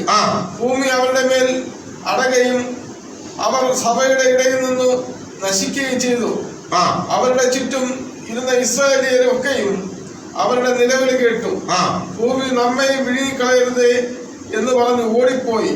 അപ്പോൾ യഹോവയിൽ നിന്ന് തീ പുറപ്പെട്ടു ധൂപം കാട്ടി 250 പേരെയും ദഹിപ്പിച്ചു. മതി മതി മതി, അത് നമുക്ക് അവിടെ നിർത്താം. അപ്പൊ മനസ്സിലായല്ലോ മത്സരിച്ചവന്റെ ഗതികേട്. അവൻ മാത്രമല്ല, അവന്റെ കുടുംബത്തിന് വേറെ മകളിൽ പറയുന്നുണ്ട്. അവന്റെ കൂടെ ആരൊക്കെ കൂട്ടുകൂടി നിന്ന് പരിശുദ്ധാത്മന് വിരോധമായി, വിശുദ്ധിക്ക് വിരോധമായി, അതെ, ആരൊക്കെ സംസാരിക്കുന്നോ, ആരൊക്കെ അഭിഷക്തന്മാരെ ചോദ്യം ചെയ്യുന്നോ, അവരുടെ അവസ്ഥയാണ് ഇന്നും അത് സംഭവിച്ചുകൊണ്ടിരിക്കുന്ന. അമ്മേ, അവിടെ ഇരിക്കുന്ന ഭൂമി പിളർന്ന് അവരെ വിഴുങ്ങി, പിന്നെ പഴയതുപോലെ ഭൂമി മൂടിക്കളഞ്ഞാമേ. എന്നാൽ ഒരു വാക്യ സംഖ്യാപുസ്തകം തന്നെ വായിച്ചാട്ടെ, 26-ന്റെ 10-11 വായിച്ചാട്ടെ. സംഖ്യാപുസ്തകം 26-ന്റെ 10-11 വാക്യം വായിച്ചാട്ടെ. സംഖ്യാപുസ്തകം 26-ന്റെ 10-11 രണ്ട് വാക്യം വായിക്കാവോ? ദാഥാനും അബീരാം. അപ്പൊ ദാഥാനും ഈ സമയം ദാഥാനും അബീരാമും ഇരുവർ തന്നെ ഭൂമി വായ് തുറന്ന് അവരെയും കോരഹിനെയും വിഴുങ്ങിക്കളയുകയും തീ 250 പേരെ ദഹിപ്പിക്കുകയും ചെയ്ത സമയം ആ കൂട്ടം മരിച്ചു. അങ്ങനെ ആ കൂട്ടം മരിച്ചു. അവർ ഒരു അടയാളമായി തീർന്നു. എന്നാൽ കോരഹിന്റെ പുത്രന്മാർ മരിച്ചില്ല. അതല്ലേ പറഞ്ഞാട്ടെ, നമ്മുടെ സബ്ജക്റ്റ് ഇനിയാണ് വരുന്നത്. ഇത്രയും സംഭവം നടന്നപ്പോൾ കോരകന് കൂടെ മോശയ്ക്ക് എതിർത്ത് സംസാരിക്കാൻ 250 പേരെ കൂട്ടിക്കൊണ്ടുവന്നു. പക്ഷെ കോരകന് സ്വന്തം മക്കൾ അവിടെ ഉണ്ടായിരുന്നു. അമ്മേ, പക്ഷെ ഭൂമി വാവുളർന്ന് ഈ വിഴുങ്ങിയ കൂട്ടത്തിൽ കോരകിന്റെ മക്കൾ പോയില്ല. ഒരു അത്ഭുതമല്ലേ? ലാസ്റ്റ് ഒക്കെ വായിച്ചട്ടെ. എന്നാൽ കോരഹിന്റെ പുത്രന്മാർ മരിച്ചില്ല. ശിമയോന്റെ പുത്രന്മാർ കുടുംബമായി ആരെന്നാൽ നെമൂവേലിൽ. മതി. അങ്ങനെ കോരഹിന്റെ പുത്രന്മാർ എന്ത് ചെയ്യുന്നറിയോ? മരിച്ചില്ല. അത് ദൈവത്തിന് ആ വചനം ഒരു ഭാഗത്ത് വളരെ വ്യക്തമായി എഴുതിയിരിക്കുന്നു. ആമേൻ. ഈ അപ്പനും ഈ മറ്റു കൂട്ടരും മോശയ്ക്കെതിരെ സംസാരിച്ചപ്പോൾ തന്നെ ആമേൻ കോരകപുത്ര അവിടെ മക്കൾ എന്ത് ചെയ്യുന്നോ? അപ്പനോട് ചേർന്നില്ല. അതല്ലേ പറഞ്ഞാട്ടെ മക്കളെ, എന്തൊക്കെ പ്രശ്നം വന്നാലും ന്യായം എവിടെയുണ്ടോ അവിടെ രക്തബന്ധം നോക്കരുത്. മക്കൾക്ക് മനസ്സിലായി ഇത് അഭിഷക്തനെതിരെ അപ്പനും അമ്മയും വിരൽ ചൂണ്ടുന്നതാണ്. അതുകൊണ്ട് ഞങ്ങൾ ഇതിന് പങ്കാളിയാകുന്നില്ല. മക്കൾ എന്ത് ചെയ്യുന്നവോ മാറി അവർ മോശയോട് ചേർന്ന് ദൈവത്തിന് സ്വതന്ത്രമേ. അത് മുഖാന്തരം മാറി നിന്നപ്പോൾ ആ ഭൂമി പിളർന്നപ്പോൾ അതിനകത്ത് അകപ്പെട്ടത് മത്സരിച്ച മുഴുവൻ കൂട്ടങ്ങളും അതിനകത്ത് അകപ്പെട്ട്. എന്നാൽ യഹോവയുടെ പക്ഷത്തുള്ളവർ മാറി നിൽക്കട്ടെന്ന് പറഞ്ഞ പോലെ ആ കോരകിന്റെ മക്കൾ മാറി നിന്നപ്പോൾ അവർ മരിച്ചില്ല. പറഞ്ഞാട്ടെ, പ്രശ്നം കഴിഞ്ഞ നാളുണ്ടായി, ഇനിയും ഉണ്ടാകാൻ ചാൻസ് ഉണ്ട്. എങ്കിലും ശരിനെ സംസാരം വരുമ്പോഴും വിഷയം വരുമ്പോഴും തർക്കം വരുമ്പോഴും ശരിക്കും വിവേചിച്ച് മനസ്സിലാക്കി എവിടെ ഒരു നീതിമാനുണ്ടോ, എവിടെ നീതിമാന്റെ വാക്കുണ്ടോ, എവിടെ വിശുദ്ധിയുണ്ടോ, എവിടെ പരിശുദ്ധിയുണ്ടോ ആ പക്ഷം നീ ചേർന്ന് നിന്നാൽ നീയും നിന്റെ തലമുറകളും നശിക്കത്തില്ല. അവിടെ ചേർന്ന് നിൽക്കുന്നേ. അതുകൊണ്ട് അപ്പൻ സഭയ്ക്കെതിരെ സംസാരിച്ചെന്ന് പറഞ്ഞ മക്കൾ എന്ത് ചെയ്യണം? അപ്പനോട് ചേർന്ന് ഞങ്ങൾ ഒരുമിച്ചിരിക്കണം. അല്ല നിന്നാ പോയി കുഴപ്പമില്ല. പക്ഷെ ഇതൊരു നല്ലൊരു പാഠമാണ്. മക്കൾ മാറി. മക്കൾ പറയുന്നത് മോശം യഹോവയുടെ പക്ഷത്തുള്ളവൻ മാറി നിൽക്കട്ടെ എന്ന് പറഞ്ഞ പോലെ മക്കൾ ഇങ്ങോട്ട് മാറി.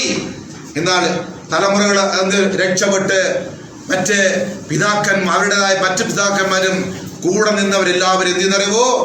ആമേ, അവർ മുഴുവനും ഭൂമി പിളർന്ന് നശിക്കുവാനിടയുണ്ടായി.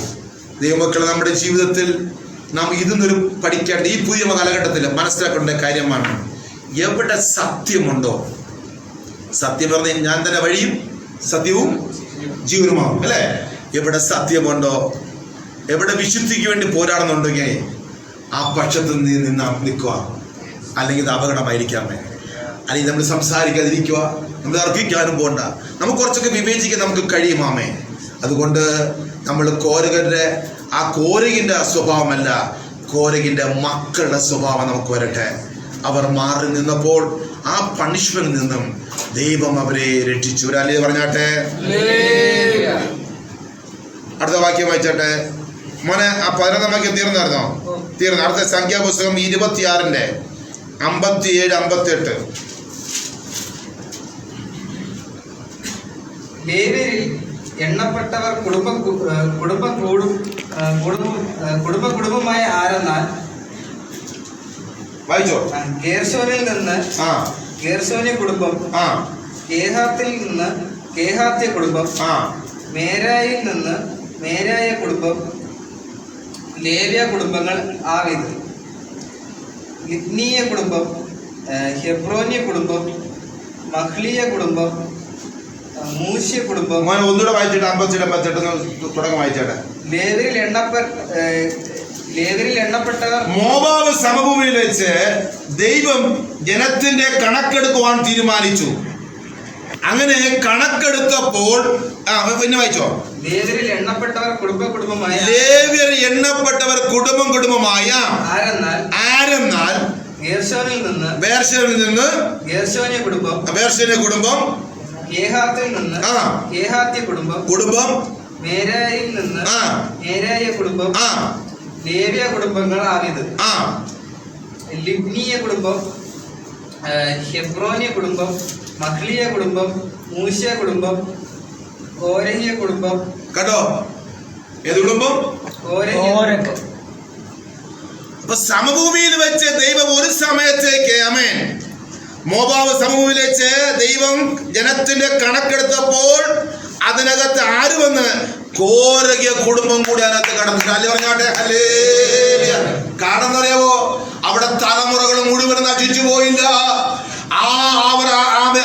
മക്കൾ അപ്പന്റെ കൂടെ കൂട്ടി നിൽക്കാതെ വണ്ണം, അനീതിക്ക് കൂട്ടി നിൽക്കാതെ വണ്ണം തലമുറകൾ നീതിക്ക് വേണ്ടി കൂട്ടി നിന്നപ്പോൾ യഹോവയായ ദൈവം ആ തലമുറയെ കൈവിട്ടില്ല.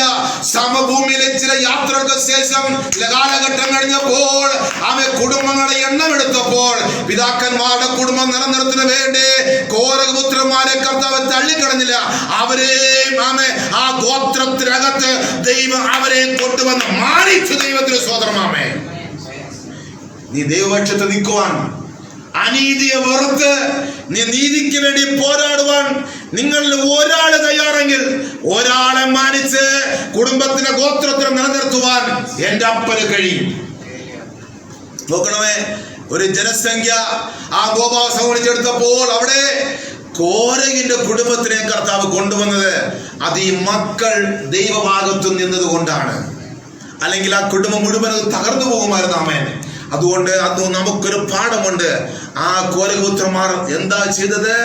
അവർ അനീതിക്ക് കൂട്ടുനിന്നില്ല. അവർ അഭിഷക്തന്മാരെ ചോദ്യം ചെയ്യാൻ പോയില്ല. അവരുടെ വിശുദ്ധ ജീവിതത്തെ ചോദ്യം ചെയ്യാൻ പോയില്ല. അവർക്ക് ആക്കി വെച്ചിരിക്കുന്നവരുടെ ശുശ്രൂഷയെ ചോദ്യം ചെയ്യാൻ പോയില്ല.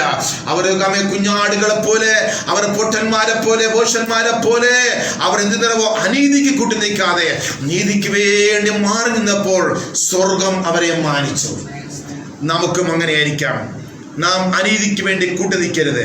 മത്സരിക്കുന്നവരുടെ കൂട്ടത്തിൽ നാം പോകരുത്.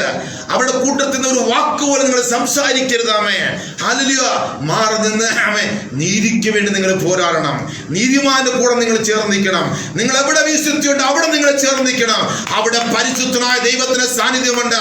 അവൻ നിങ്ങളെ നിങ്ങളുടെ തലമുറകളെ മാനിക്കേണ്ട സമയം വരുമ്പോ അവൻ നിങ്ങളെ നിങ്ങളുടെ തലമുറയെ ഓർക്കുക തന്നെ ചെയ്യുമെന്ന് ഈ വാക്യത്തിലൂടെ ദൈവത്തിന്റെ ആത്മാവ് നമ്മളെ സ്ഥിരപ്പെടുത്തുന്നേ. ഒരല്ലി പറഞ്ഞാട്ടെ. ഇനി ഒരു വാക്യം നമുക്ക് വായിക്കാം. 1 ദിനവൃത്താന്തം 12-ാം അധ്യായത്തിന്റെ 1-ാം വാക്യവും 6-ാം വാക്യം വായിച്ചാട്ടെ.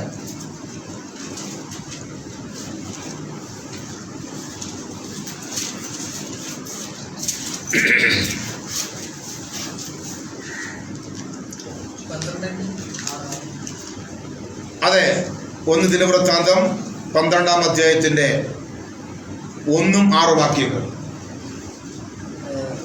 കീശിന്റെ മകനായ ശൗലിന്റെ നിമിത്തം ദാവീദ് ഒളിച്ച് പാർത്തിരുന്നപ്പോൾ സിക്ലാഗിൽ അവന്റെ അടുക്കൽ വന്നവർ ആവിത്. അവർ വീരന്മാരുടെ കൂട്ടത്തിൽ അവന് യുദ്ധത്തിൽ തുണ ചെയ്തു. അവർ വില്ലാളികളും വലം കൈ കൊണ്ടും ഇടം കൈ കൊണ്ടും കല്ലെറിവാനും വില്ലുകൊണ്ട് അമ്പെയ്യുവാനും സമർത്ഥന്മാരുമായിരുന്നു. ബെന്യാമീന്യരായ ശൗലിന്റെ സഹോദരന്മാരുടെ കൂട്ടത്തിൽ തലവനായ അഹീയേസർ, യോവാശ്, ഗിബേയാത്യനായ ശെമായയുടെ പുത്രന്മാർ, അസ്മാവ്യത്തിന്റെ പുത്രന്മാർ യസീയേൽ, പേലേത്ത്, ബേരേക്ക,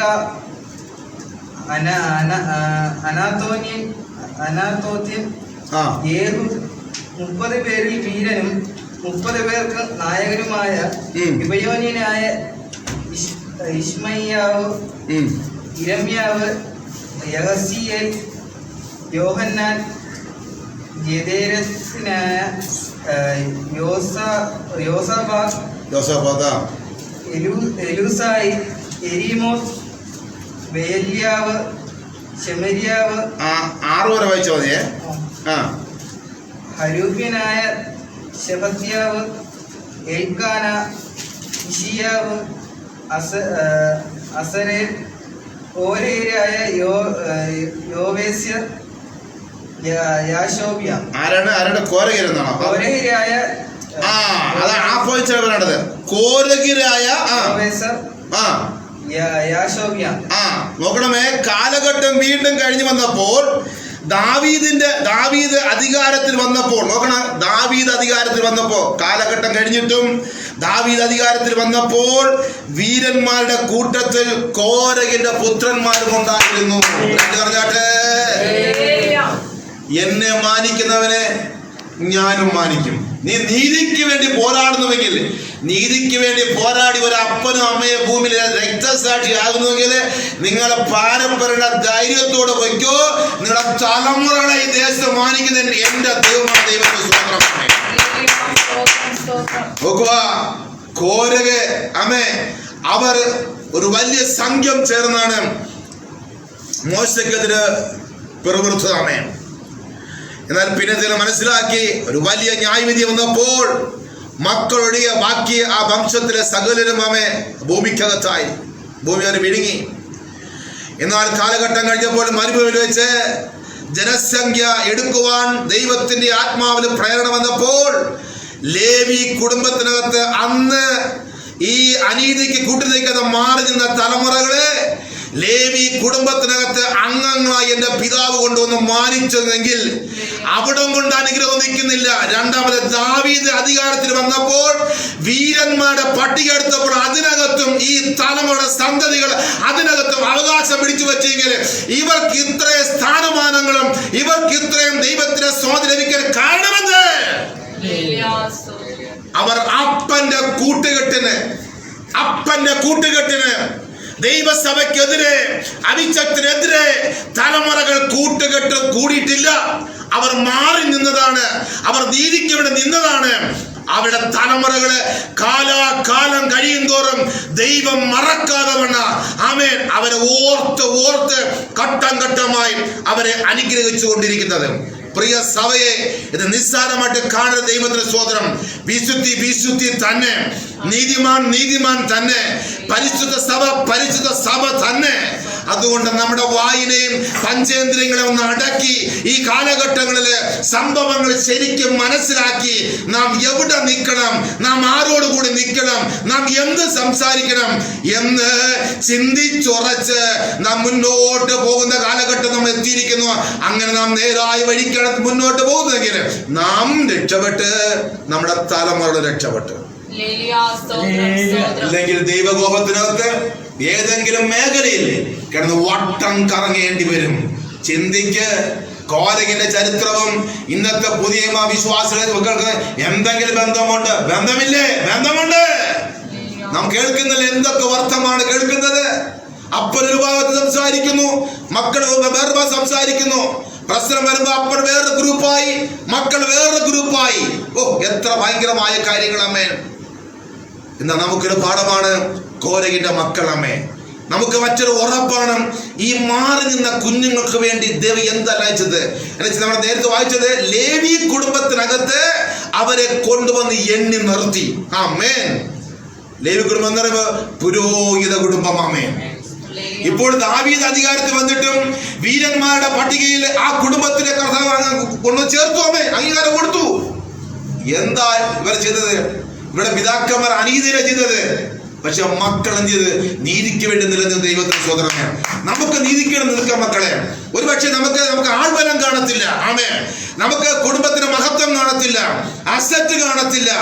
ആരില്ല എങ്കിലും സകലത്തിന്റെ നിർമ്മിച്ച ഉടയവൻ നമ്മുടെ കൂടെ ഉണ്ടെങ്കിൽ നമുക്ക് അത് മതി. യേശു ക്രിസ്തുവുമായി ആഴമേറിയ ബന്ധം മതി മക്കളെ. നമുക്ക് ക്രിസ്തു വേണ്ടി പോരാടി മരിക്കാം. യേശു ക്രിസ്തുവിന് നമുക്ക് പോരാടി ജീവിക്കാം. നീതിക്ക് വേണ്ടി നമുക്ക് പോരാടാം. വിശുദ്ധിക്ക് വേണ്ടി പോരാടാം. അല്ല ചോദ്യം ചോദിച്ച് പുറകെ പോയാൽ അവസാനം ചോദിക്കുന്നവനും പോയി എല്ലാം കൂടെ തകിടം മറിയും.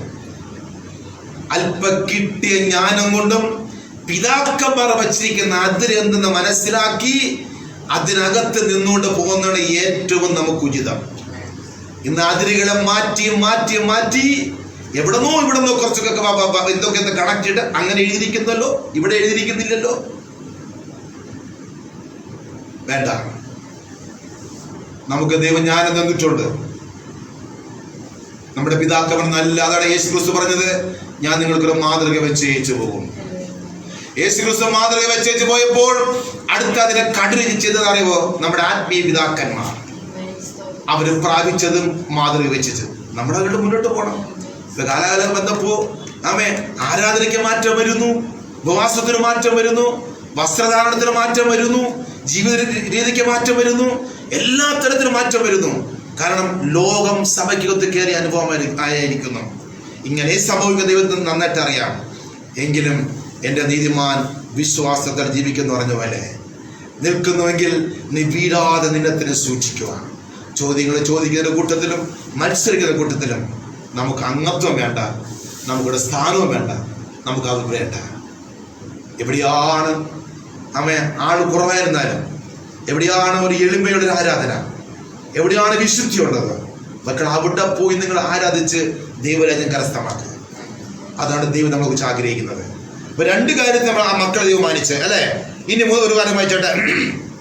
1 ദിനവൃത്താന്തം 6-ാം അധ്യായം 32 മുതൽ 38 വാക്യം വായിച്ചോട്ടെ. 1 ദിനവൃത്താന്തം 6-ാം അധ്യായത്തിന്റെ 32 മുതൽ 38 വാക്യം വേഗം വായിച്ചോട്ടെ. അവർ ശലോമോൻ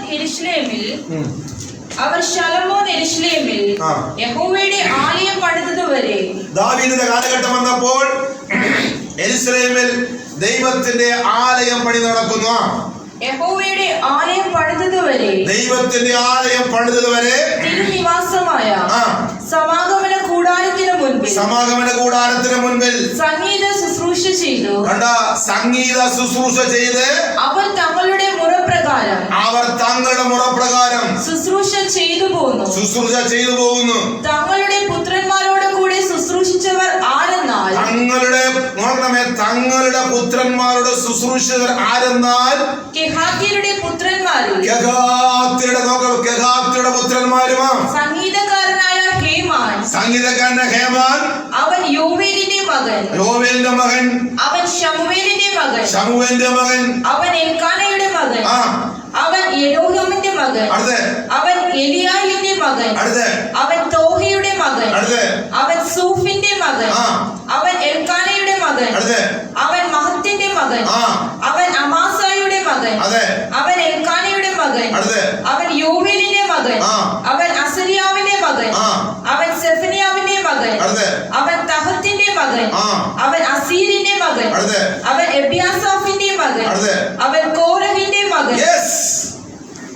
ദാവീദ് യെരൂശലേം ദേവാലയം പണിത് അവിടെ സംഗീതം കർത്താവിനെ പാടി സ്തുതിക്കുവാൻ, കർത്താവിനെ പാടി മഹത്വപ്പെടുത്തുവാൻ, ആരാധിപ്പാൻ ദാവീദ് സെലക്ഷൻ ചെയ്തത് കോരഹിന്റെ പുത്രന്മാരെ കർത്താവ് കൊണ്ടുവന്നുവെങ്കിൽ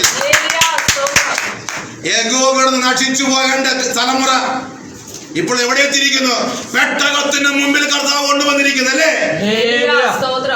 എന്താ ഇവർ ചെയ്ത നീതി? അവർ അനീതിക്ക് കൂടുന്നില്ല, അവർ മത്സരിക്കാൻ പോയില്ല, അവിശക്തരെ ചോദ്യം ചെയ്തില്ല, അവർ വിശുദ്ധിക്ക് വേണ്ടി വില കൊടുത്തു നിന്ന് രക്തബന്ധങ്ങളെ മക്കൾ വെട്ടിമുറിച്ച് അപ്പൻ ചെയ്തത് തെറ്റെന്ന് പറഞ്ഞേ. അതെ, അപ്പൻ ചെയ്തത് തെറ്റ്, അമ്മ ചെയ്തത് തെറ്റ്. ഇത് പ്രമാണ വിരുദ്ധമാണ്. നിങ്ങളുടെ കൂടെ ഞാനില്ല. ആ കാലഘട്ടത്തിലും രക്തബന്ധം പോലെ വെട്ടിമരിച്ച കോരകന്റെ പുത്രന്മാരെ ദൈവം മാനിച്ചില്ലെങ്കിലേ ഉള്ള അതിശയം. ഒന്നാമത്തെ മാന്യത മരുഭൂമിയിൽ സമഭൂമിയിൽ ആമേ സെൻസസ് എടുത്തപ്പോൾ ലേവി കുടുംബത്തിനകത്ത് ഈ മക്കളെ കൊണ്ട് നിർത്തി മാനിച്ചു. രണ്ടാമത് ദാവീദ് അധികാരത്തിൽ വന്നപ്പോൾ വീരന്മാരുടെ പട്ടികയില് ഈ ഗോത്രത്തിനെ കൊണ്ടുവന്ന് നിർത്തി. ഇതാ തീർന്നില്ല. ആമേ യഹോവയുടെ പെട്ടകത്തിന് മുൻപാകെ യെരൂശലേം ദേവാലയത്തിൽ സംഗീത ശുശ്രൂഷയ്ക്ക് വേണ്ടി തെരഞ്ഞെടുത്ത കൂട്ടത്തില് കോരകിനെ കൊണ്ടുവന്നിരിക്കുന്നു, ആൺമക്കളെ കൊണ്ടുവന്നിരിക്കുന്നു. ഇവരുടെ പ്രത്യേകത എന്താ? തലമുറ അവിടെ പിതാക്കന്മാരെ മുഴുവനെ, വംശത്തെ മുഴുവനെ ഭൂമി വിഴുങ്ങി കളഞ്ഞില്ലേ? അസറ്റുകളെ പോലും. എന്റെ മനുമക്കളെ, അത് നമ്മൾ മനസ്സിലാക്കേണ്ടതിനെ മനസ്സിലാക്ക്. നമ്മുടെ വായനയും നാവിനെയും സൂക്ഷിച്ച് നമുക്ക് തന്നെ കൃപയ്ക്കൊത്തവണ്ണം നാം വളരെ പരിജ്ഞാനത്തോടും ജ്ഞാനത്തോടും ദൈവഭയത്തോടും തന്നെ ഈ ആത്മീയ കാര്യങ്ങൾ മുന്നോട്ട് കൊണ്ടുപോകണം. കോരകിന്റെ ചരിത്രം നമ്മൾ പഠിച്ചു വരുന്നു. കോരകിന്റെ പറ്റി പറഞ്ഞ മത്സരിക്കുന്ന സ്വഭാവം. സഭയ്ക്കകത്ത് മത്സരം പാടില്ല, വീട്ടിനകത്ത് മത്സരം പാടില്ല, നോ. ആത്മീയ ദൈവസഭയ്ക്കകത്ത് മത്സരം പാടില്ല. പക്ഷെ ഇന്ന് എന്ത് ചെയ്യുന്നു? ആ ദുരാത്മാവ് ഇന്ന് അനേക സഭകളിൽ കയറി മത്സരിച്ച് 2-3 ഗ്രൂപ്പാക്കി. അമ്മ അപ്പൊല്ലോസിന്റെ പക്ഷം, പൗലോസിന്റെ പക്ഷം എന്ന് പറഞ്ഞ് ആ പക്ഷം ഒരുപാട് പക്ഷം പിടിക്കുന്നു. പക്ഷെ പക്ഷം പറഞ്ഞപ്പോഴാണ് എനിക്ക് വേറൊരു കാര്യം മനസ്സിൽ ഓടി വരുന്നത്. ദാവീദിനെ കുറിച്ചൊരു ഭാഗത്ത് എഴുതിയിരിക്കുന്നത്, ഞാൻ ആമേ ദൈവത്തിന്റെ പക്ഷം, ഞാൻ ദൈവത്തിന്റെ പക്ഷത്താണ്. ആമേ ദാവീദിന്റെ ഭാഗം എനിക്ക് റെഫറൻസ് എനിക്ക് ഓർക്കുന്നില്ല, ഞാൻ വാക്ക് ഞാൻ ഓർക്കുന്ന. ആമേ നമുക്ക് ദൈവത്തിന്റെ പക്ഷം ചേർന്നിരിക്കാം. ഇവിടെ ആരുടെ അലൈസ്വാസ പക്ഷം ചേരണ്ട, നിർപക്ഷം ചേരണ്ട. ആ കർത്താവിന്റെ പക്ഷം നമുക്ക് ചേർന്ന് നീതിയുടെ ശുശ്രൂഷ, വിശുദ്ധിയുടെ ശുശ്രൂഷ, പിതാക്കന്മാർ വച്ചിരിക്കുന്ന അതിരിനകത്തുള്ളതായ ശുശ്രൂഷ, ഇനിയൊരു അതിരിന്റെ ആവശ്യമില്ല. എല്ലാം യേശു ക്രിസ്തുവിനാമേ ചെയ്യേണ്ട കാര്യങ്ങളൊക്കെ ഇത്രയും കർത്താവ് 3.5 വർഷക്കാലം ചെയ്തു. രണ്ടാമത് കുറച്ചുകൂടി ചെയ്യേണ്ട കാര്യങ്ങൾ ആര് ചെയ്തു? ശിഷ്യന്മാര് ചെയ്തു. അവരിലൂടെ കർത്താവ് എന്ത് ചെയ്ത്? യേശു സംസാരിച്ച് നമുക്ക് തന്നു. അത് ഇതിനകത്ത് എഴുതി വെച്ചിട്ടുണ്ട്. ഇപ്പൊ അത് കഴിഞ്ഞിട്ട് ഇപ്പോൾ ആര് തരുന്നത്? പരിശുദ്ധാത്മാവ് നമുക്ക് തരുന്നുണ്ട്. മതി. ഇതിനപ്പുറം നമ്മൾ ചെറിഞ്ഞു പോകേണ്ട കാര്യമില്ല. നമ്മളെ വാക്യം തീർന്ന 38 വാക്യം വെച്ചേട്ടെ. അവൻ ഇസ്ഹാരിന്റെ മകൻ, അവൻ കേഹാത്തിന്റെ മകൻ, അവൻ ലേവിയുടെ മകൻ, അവൻ ഇസ്രായേലിന്റെ മകൻ. മതി. ഇവരാണ് പെട്ടകത്തിന്റെ മുമ്പിൽ ശുശ്രൂഷ ചെയ്യുവാൻ തിരഞ്ഞെടുത്തപ്പോൾ കോരകന്റെ മക്കളും ഉണ്ടായിരുന്നു. പക്ഷേ ആ അപ്പനും അമ്മയ്ക്കും ഇത് കാണുവാൻ ഭാഗ്യമില്ലായിരുന്നു. അവർ നശിച്ചുപോയി തലമുറകൾ. ഇതിന്റെ ഓപ്പോസിറ്റ് വേറെ വാക്യം വരട്ടെ. പക്ഷേ വേറെ അപ്പൻ ചെയ്ത മുഖാന്തരം മക്കൾ അനുഗ്രഹിക്കപ്പെട്ടു. അപ്പൻ ചെയ്ത മുഖാന്തരം ആരെന്നറിയോ? അപ്പൻ ചെയ്ത മുഖാന്തരം തലമുറ വില കൊടുത്തില്ല, അപ്പനാണ് വില കൊടുത്തത്. ആർക്കും പറയാമോ? ഇവിടെ അപ്പൻ ദോഷം ചെയ്തു, പക്ഷെ മക്കൾ വില കൊടുത്തിരുന്നു, ദൈവം മാനിച്ചു. പക്ഷെ വേറെ പുതിയ കാലഘട്ടത്തിൽ വരുമ്പോൾ അപ്പൻ വില കൊടുത്ത് മക്കൾ അനുഗ്രഹിക്കപ്പെട്ടു. കുരേനക്കാരെ ഷീമോൻ അല്ലേ? ശിവൻ എന്ത് ചെയ്തു? ക്രൂശ് മക്കൾ ചുമല് കൊടുത്തു. പക്ഷെ മക്കൾ ചുമന്നില്ലല്ലോ. ചുമന്നോ? ചുമന്നില്ല. യേശുവിനെ മാനിച്ചില്ലേ? അപ്പനും സമാധാനമുള്ള പറയീസ കിട്ടി, മക്കൾക്കും സമാധാനം പറയീസ കിട്ടി. ആമേൻ. അവരെല്ലാം നിന്നത് നല്ല ആത്മീയ കാഴ്ചപ്പാടിൽ നിന്ന്. ഈ കിടന്ന അടിയും മത്സരവും ഉള്ളതായിട്ട് അല്ല നമ്മൾ മനസ്സിലാക്കണം. നമ്മുടെ പ്രാണൻ നമ്മൾ ക്ഷതം വരുത്തുന്ന രീതിയിൽ നമ്മുടെ പ്രാർത്ഥനാ ജീവിതങ്ങളും കൂട്ടായ്മകളുമായി തീരരുത് എന്ന് ദൈവാത്മാവ് ഓർമ്മപ്പെടുത്തുന്നു. ഇനി മുകളിൽ ഒരു വാക്യം വായിച്ചാൽ 1 ദിനവൃത്താന്തം 26:19. 1 ദിനവൃത്താന്തം 26:19. അവരൊറ്റ വാക്യം വായിച്ചാലേ. കോരഹീരിലും മെരാരിയിലും ഉള്ള വാതിൽ കാവൽക്കാരുടെ കൂറുകൾ ഇവ തന്നെ. ആരിലാണ്? കോരഹീരിലും മെരാരിയിലും ഉള്ള വാതിൽ കാവൽക്കാരുടെ കൂറുകൾ ഇവ തന്നെ. ദേവാലയത്തിൽ യെരൂശലേം ദേവാലയം പണിത് പൂർത്തീകരിച്ചു. ദേവാലയത്തിന്റെ വാതിൽ കാവൽക്കാരെ നിയമിച്ചതില് കോലഗോത്രന്മാരുണ്ടായിരുന്നു. എത്ര ഭാഗ്യമായിരിക്കുന്നു. യെരൂശലേം ദേവാലയത്തിന്റെ ഇന്നത്തെ കാലത്ത് നമ്മൾ സെക്യൂരിറ്റി വെക്കത്തില്ല, പലയിടത്തൊക്കെ സെക്യൂരിറ്റി വെക്കുന്നില്ല. വാതിൽ കാവൽക്കാരെ നിയമിച്ച കൂട്ടത്തിൽ യഹോവയുടെ ആലയത്തിന്റെ ദാവീദ് പറയുന്നത്, യഹോവയുടെ ആലയത്തിന്റെ വാതിൽ കാവൽക്കാരനായിരിക്കുന്ന എനിക്ക് ഏറെ നല്ലത്. സംഗീതം പറയുന്നു, ദൈവത്തിന്റെ ആലയത്തിൽ വാതിൽ കാവൽക്കാരനായിരിക്കുന്ന എനിക്ക് ഏറെ നല്ലത്. പക്ഷെ എന്ത് ചെയ്തിട്ട് അറിഞ്ഞൂടാ, ഈ കോരകിന്റെ പുത്രന്മാരെ ആലയത്തിന്റെ വാതിൽ കാവൽക്കാരായി നിയമിക്കുന്നതിലും ഇവർ എന്ത് ചെയ്തു? അവകാശം പിടിച്ചു. ഇതെല്ലാം ദൈവത്തിന്റെ നീതിയല്ല മക്കളെ, നീതിയല്ലേ? അപ്പൊ ചിന്തിക്ക്, നമ്മൾ എവിടെ നിൽക്കുന്നു? നമ്മൾ ചെയ്യേണ്ട കാര്യം ചെയ്ത് ഓട്ടം വരുന്ന നമ്മൾ നമ്മുടെ കുടുംബം അനുഗ്രഹിക്കപ്പെട്ടു. ആമേ. പറഞ്ഞാട്ടെ. 20:19. 2 ദിനവൃത്താന്തം 20:19. 2 ദിനവൃത്താന്തം 20:19. കോരഹീരുമായ ലേവ്യർ ഇസ്രായേലിന്റെ ദൈവമായ കോരഹീരുമായ ലേവ്യർ ഇസ്രായേലിന്റെ ദൈവമായ യഹോവയെ അത്യുച്ചത്തിൽ സ്തുതിപ്പാൻ എഴുന്നേറ്റു. പിന്നെ അവർ അതികാലത്ത് എഴുന്നേറ്റ് തെക്കോവ മരുഭൂമിയിലേക്ക് പുറപ്പെട്ടു. അവർ പുറപ്പെട്ടപ്പോൾ യഹോശാഫാത്ത് നിന്നുകൊണ്ട്, യഹൂദിയരും യെരൂശലേം നിവാസികളും ആയുള്ളവരെ, എന്റെ വാക്കു കേൾപ്പീൻ. നിങ്ങളുടെ ദൈവമായ യഹോവയിൽ വിശ്വസിപ്പീൻ, എന്നാൽ നിങ്ങൾ ഉറച്ചു നിൽക്കും. അവന്റെ പ്രവാചകന്മാരെ വിശ്വസിപ്പീൻ, എന്നാൽ നിങ്ങൾ കൃതജ്ഞരാകുമെന്ന് പറഞ്ഞു.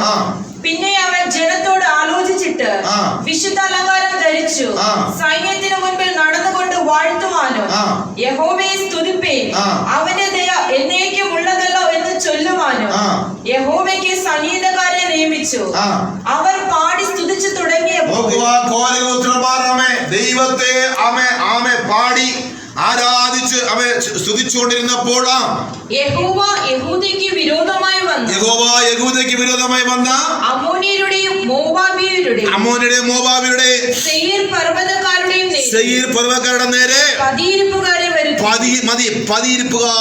വരുത്തി. അങ്ങനെ ശത്രുവിടെ പരാജയപ്പെട്ട ഒരു അനുഭവമാണ് എനിക്കിവിടെ പറയാനുള്ളത്. അവിടെ ആദ്യത്തെ വാക്യം എന്താ ചെയ്യുന്നത്? 19 വാക്യം. കെഹാത്യരും കോരഹിരുമായ ലേവ്യർ ഇസ്രായേലിന്റെ ദൈവമായ യഹോവയെ അത്യുച്ചത്തിൽ സ്തുതിപ്പാൻ എഴുന്നേറ്റു. മതി, അത്യുച്ചത്തിൽ സ്തുതിപ്പാൻ എഴുന്നേറ്റ്. നോക്കണമേ, ഇന്ന് ഏറ്റവും കൂടുതൽ ശബ്ദമുയർത്തി ആരാധിക്കുന്നവരുടെ കൂട്ടത്തിൽ ആര് വന്നു? കോരഹിന്റെ മക്കൾ. മത്സരിച്ചന് എവിടെ കിടക്കുന്നു? മത്സരത്തിന് പോകാത്തിന് എവിടെ കിടക്കുന്നു? ഇതൊരു വിഷയമല്ല മക്കളെ, എല്ലാം ചിന്തിക്കണ്ടേ? അതുകൊണ്ട് ഇത് നമുക്ക് നല്ലൊരു പാഠമായിരിക്കട്ടെ. ദൈവം ആരെയാ മാനിച്ചത്?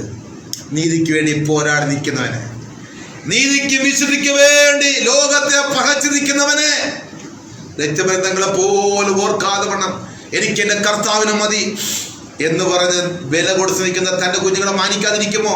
വാസ്തവമായി മാനിക്കും. പിതാവ് വില കൊടുത്ത തലമുറകളെ ദൈവം മാനിക്കും. ആമേൻ. വേറെ ഭാഗത്തിന് എടുക്കണ്ട. ഈ കോരകപുത്രന്മാരെ കുറിച്ച് 42 സങ്കീർത്തനം, 44 മുതൽ 49 വരെ സങ്കീർത്തനം, 84 സങ്കീർത്തനം, 85 സങ്കീർത്തനം, 87 സങ്കീർത്തനം, 88 സങ്കീർത്തനം, ഇത്രയും സങ്കീർത്തനങ്ങൾ ഈ മക്കൾ എഴുതി. അല്ലേ പറഞ്ഞാട്ടെ? ഒരു അനുഗ്രഹമല്ല ബ്രദറെ, ഇത്രയും സങ്കീർത്തനം അവർ എഴുതി.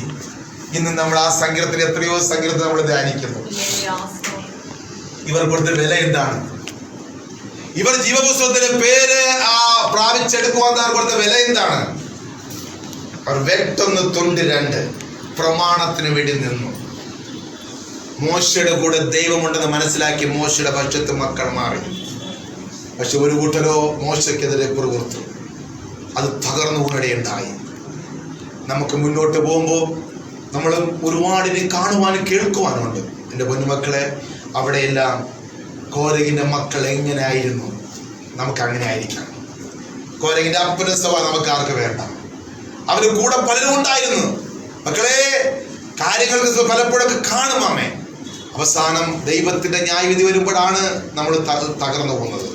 അതുകൊണ്ട് വേണ്ട, ആ കോരഹിന്റെ കുഞ്ഞുങ്ങളുടെ നല്ല സ്വഭാവത്തിന്, നീതിക്ക് വേണ്ടി, വിശുദ്ധിക്ക് വേണ്ടി നമ്മെ പിതാക്കന്മാർ വെച്ച് അതിരിനകത്ത് നിന്നുകൊണ്ട്, അതേ ദൈവം വച്ചിരിക്കുന്ന കൽപ്പനയ്ക്ക് നിന്നുകൊണ്ടൊക്കെ മുന്നോട്ട് പോകാൻ ദൈവം നമ്മളെ സഹായിക്കട്ടെ. നമ്മൾ ചിന്തിച്ചെന്താണ് കോരഹിന്റെ മക്കളുടെ ചരിത്രം? നമ്മൾ നന്നായി പഠിച്ചു. ഇപ്പം മനസ്സിലായി നമുക്ക് ഇതിന്റെ പ്രശസ്തി ഉണ്ടോ, നമുക്കിത് ആവശ്യമുണ്ടോ? ഉണ്ടല്ലേ? അല്ലേ? നമുക്കിത് ആവശ്യമുണ്ട്. എനിക്ക് നമുക്ക് ഇത് കേട്ടപ്പോൾ നമ്മുടെ ഇന്ന് സഭയ്ക്ക് ഈ ആലോചന നമുക്ക് ആവശ്യമുള്ളതാണ്. ദൈവസ്തോത്രമേ, കല്ലടയ്ക്ക് ഒരു ദിവസം പ്രാർത്ഥിക്കാം. മഹാപരിശുദ്ധനായ ദൈവമേ, സ്വർഗീയ പിതാവേ, ഞങ്ങൾക്ക് ഇന്ന് പകൽ സമയം സഭ ഉപവാസത്തോടും പ്രാർത്ഥനയോടായിരിക്കുന്നു. തൻ്റെ കുഞ്ഞുങ്ങൾ വളരെ സന്തോഷത്തോടെ കടന്നു വന്ന് കർത്താവേ, അതേ പ്രാർത്ഥനയോട് കടന്നു വന്ന് കർത്താവേ, ഞങ്ങളുടെ കർത്താവിനെ അങ്ങ് തന്ന കൃപയ്ക്കൊത്തവിടെ ഞങ്ങളെ കർത്താവിനെ ആരാധിച്ച് മുഖത്വപ്പെടുത്തി. എന്നാൽ ഞങ്ങൾ അറിയാതെ പോയ സംഭവങ്ങളും കാര്യാദികളൊക്കെ ആ തിരുവനന്തപുരത്ത് നിന്ന് ഞങ്ങൾക്ക് മനസ്സിലാക്കി തന്ന് ആരാണ് കോരക്, കോരകിന്റെ മക്കൾ എന്താണ്, ഇവരുടെ കോരകിന്റെ സ്വഭാവം എന്താണ്, ആ കുഞ്ഞുങ്ങളുടെ സ്വഭാവം എന്തായിരുന്നു, ഇവരെന്താണ് ചെയ്തത്, കോരകിന്റെ മക്കളെ ഇത്രത്തോളം ദൈവം മാനിക്കുവാൻ തക്കവണ കാരണം എന്താണ്? ആമേ, ഇത്രയും സങ്കീർത്തനം ഇവർ എഴുതിയല്ലോ, ഇവരെ ദൈവം അംഗീകരിക്കുന്ന കാരണം എന്താണ്? ഞങ്ങൾക്കിന്ന് കർത്താവ് മനസ്സിലാക്കി തന്നു. കർത്താവേ, ഞങ്ങളിലും പലപ്പോഴും ഇത് അറിയാതെ വണ്ണം ഞങ്ങളിലും ചിലതായ മാനസികമായ ചില ചിന്തകളും കാര്യങ്ങളൊക്കെ വ്യവസ്ഥയില്ലാത്ത ചില കാര്യങ്ങളൊക്കെ ഞങ്ങളുടെ ജീവിതത്തിൽ ഉണ്ടായിട്ടുണ്ട് കർത്താവേ. അറിയാതെ സംസാരിച്ചിട്ടുണ്ട് കർത്താവേ. എന്നാൽ ഇന്ന് ഞങ്ങൾ ദൈവത്തെ ഭയപ്പെടുന്ന കർത്താവേ, ഈ കേട്ട് ആലോചനയ്ക്ക് മുൻപാകെ ഞങ്ങളെ തന്നെ സമർപ്പിച്ച് പ്രാർത്ഥിക്കുന്നു. ഞങ്ങളെല്ലാവരും ആ കോരകിന്റെ മക്കളെ പോലെ ക്ഷമയുള്ളവരും താഴ്മയുള്ളവരും നീതിക്ക് വേണ്ടി വിശുദ്ധിക്ക് വേണ്ടി നിൽക്കുന്നവർ തന്നെയായിരിക്കട്ടെ എന്ന് പ്രാർത്ഥിക്കുന്നു. ദൈവം ഞങ്ങളെ എല്ലാവരെയും അനുഗ്രഹിക്കട്ടെ. ഈ ആലോചന ഞങ്ങൾക്ക് 100 മേനെ ആത്മീയത്തിൽ എല്ലാ തരത്തിലും ഒരു അനുഗ്രഹമായി തരട്ടെന്ന് പ്രാർത്ഥിക്കുന്നു. യേശുവിന്റെ നാമത്തിൽ തന്നെ. ആമേൻ, ആമേൻ, ആമേൻ. വന്ന് പ്രാർത്ഥിച്ചു. Father,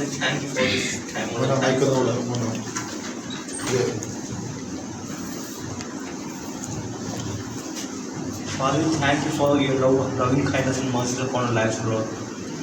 Lord, as we heard about Korah's sons, Lord, let your spirit, Lord, let your loving spirit, Lord, be in us, Lord. And Lord, let us not rebel against authority, Lord, spiritual authority, Lord, that is above us, Lord. Lord, you have given some boundaries, Lord, and let us not break the boundaries, Lord, which you have placed, Lord. Lord, let us discern everything, O Lord, and let us discern every spirit, O Lord, and let us keep steps, Lord, according to your will and according to your wisdom, Lord. Lord, give us the spirit of wisdom and revelation, Lord, so that we may know you better, Lord. Lord, let us stand by your side, O Lord, let us stand with you, O Lord.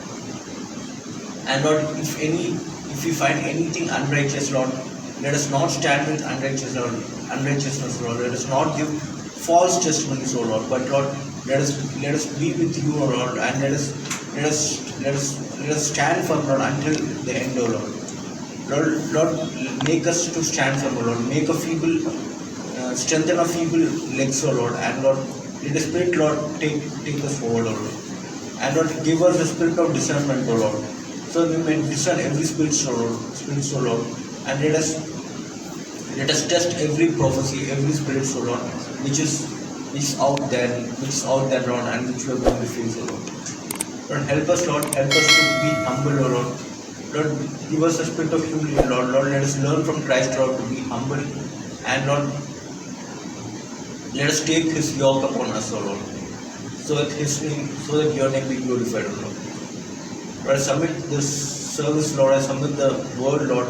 Let this word, Lord, be deeply imprinted in our hearts, O Lord, and so we will live according to Your word, O Lord. I submit this church, O Lord. I submit each and everyone, Lord, who are listening to this sermon, O Lord. Lord, let them be blessed, Lord. I submit each and every in the mighty hands of Jesus' mighty name I pray. Amen. Amen. കർത്താവ് നമ്മുടെ പ്രാർത്ഥനയുടെ നമുക്ക് സ്തോത്രം ചെയ്യാം. സ്തോത്രം സ്തോത്രം സ്തോത്രം. ഇത്രത്തോളം ദൈവം നമ്മെ സഹായിച്ചതിന് നമുക്ക് സ്തോത്രം ചെയ്യാം. സ്തോത്രം സ്തോത്രം. നല്ല ആലോചന ദൈവം നമ്മെ കേൾപ്പിച്ചതിനായി സ്തോത്രം ചെയ്യാം. സ്തോത്രം സ്തോത്രം സ്തോത്രം. കർത്താവ് നമ്മൾ ഇത്രത്തോളം സഹായിച്ചതിന് നമുക്ക് സ്തോത്രം ചെയ്യാം. സ്തോത്രം സ്തോത്രം. ഈ വൈകുന്നേരത്ത് പടിഞ്ഞാറ് നമ്മുടെ ആ കൂട്ടായ്മയ്ക്കായി നമുക്ക് സ്തോത്രം ചെയ്യാം. സ്തോത്രം സ്തോത്രം സ്തോത്രം. പിതാവായ ദൈവത്തിന്റെ സ്നേഹം, പുത്രനായ യേശു ക്രിസ്തുവിന്റെ സമാധാനം, ആശ്വാസം നൽകുന്ന പരിശുദ്ധാത്മാവിന്റെ കൂട്ടായ്മ, സഹവാസം, കാവലും കരുതലും ഇന്ന് മുതൽ എപ്പോഴും ഉണ്ടായിരിക്കുമാറാകട്ടെ. അർക്കപ്പെട്ട കുഞ്ഞാടിന് മഹത്വം കൊടുക്കാം. കർത്താവായ യേശുവേ, വേഗം വരണമേ. ആമേൻ ആമേൻ ആമേൻ.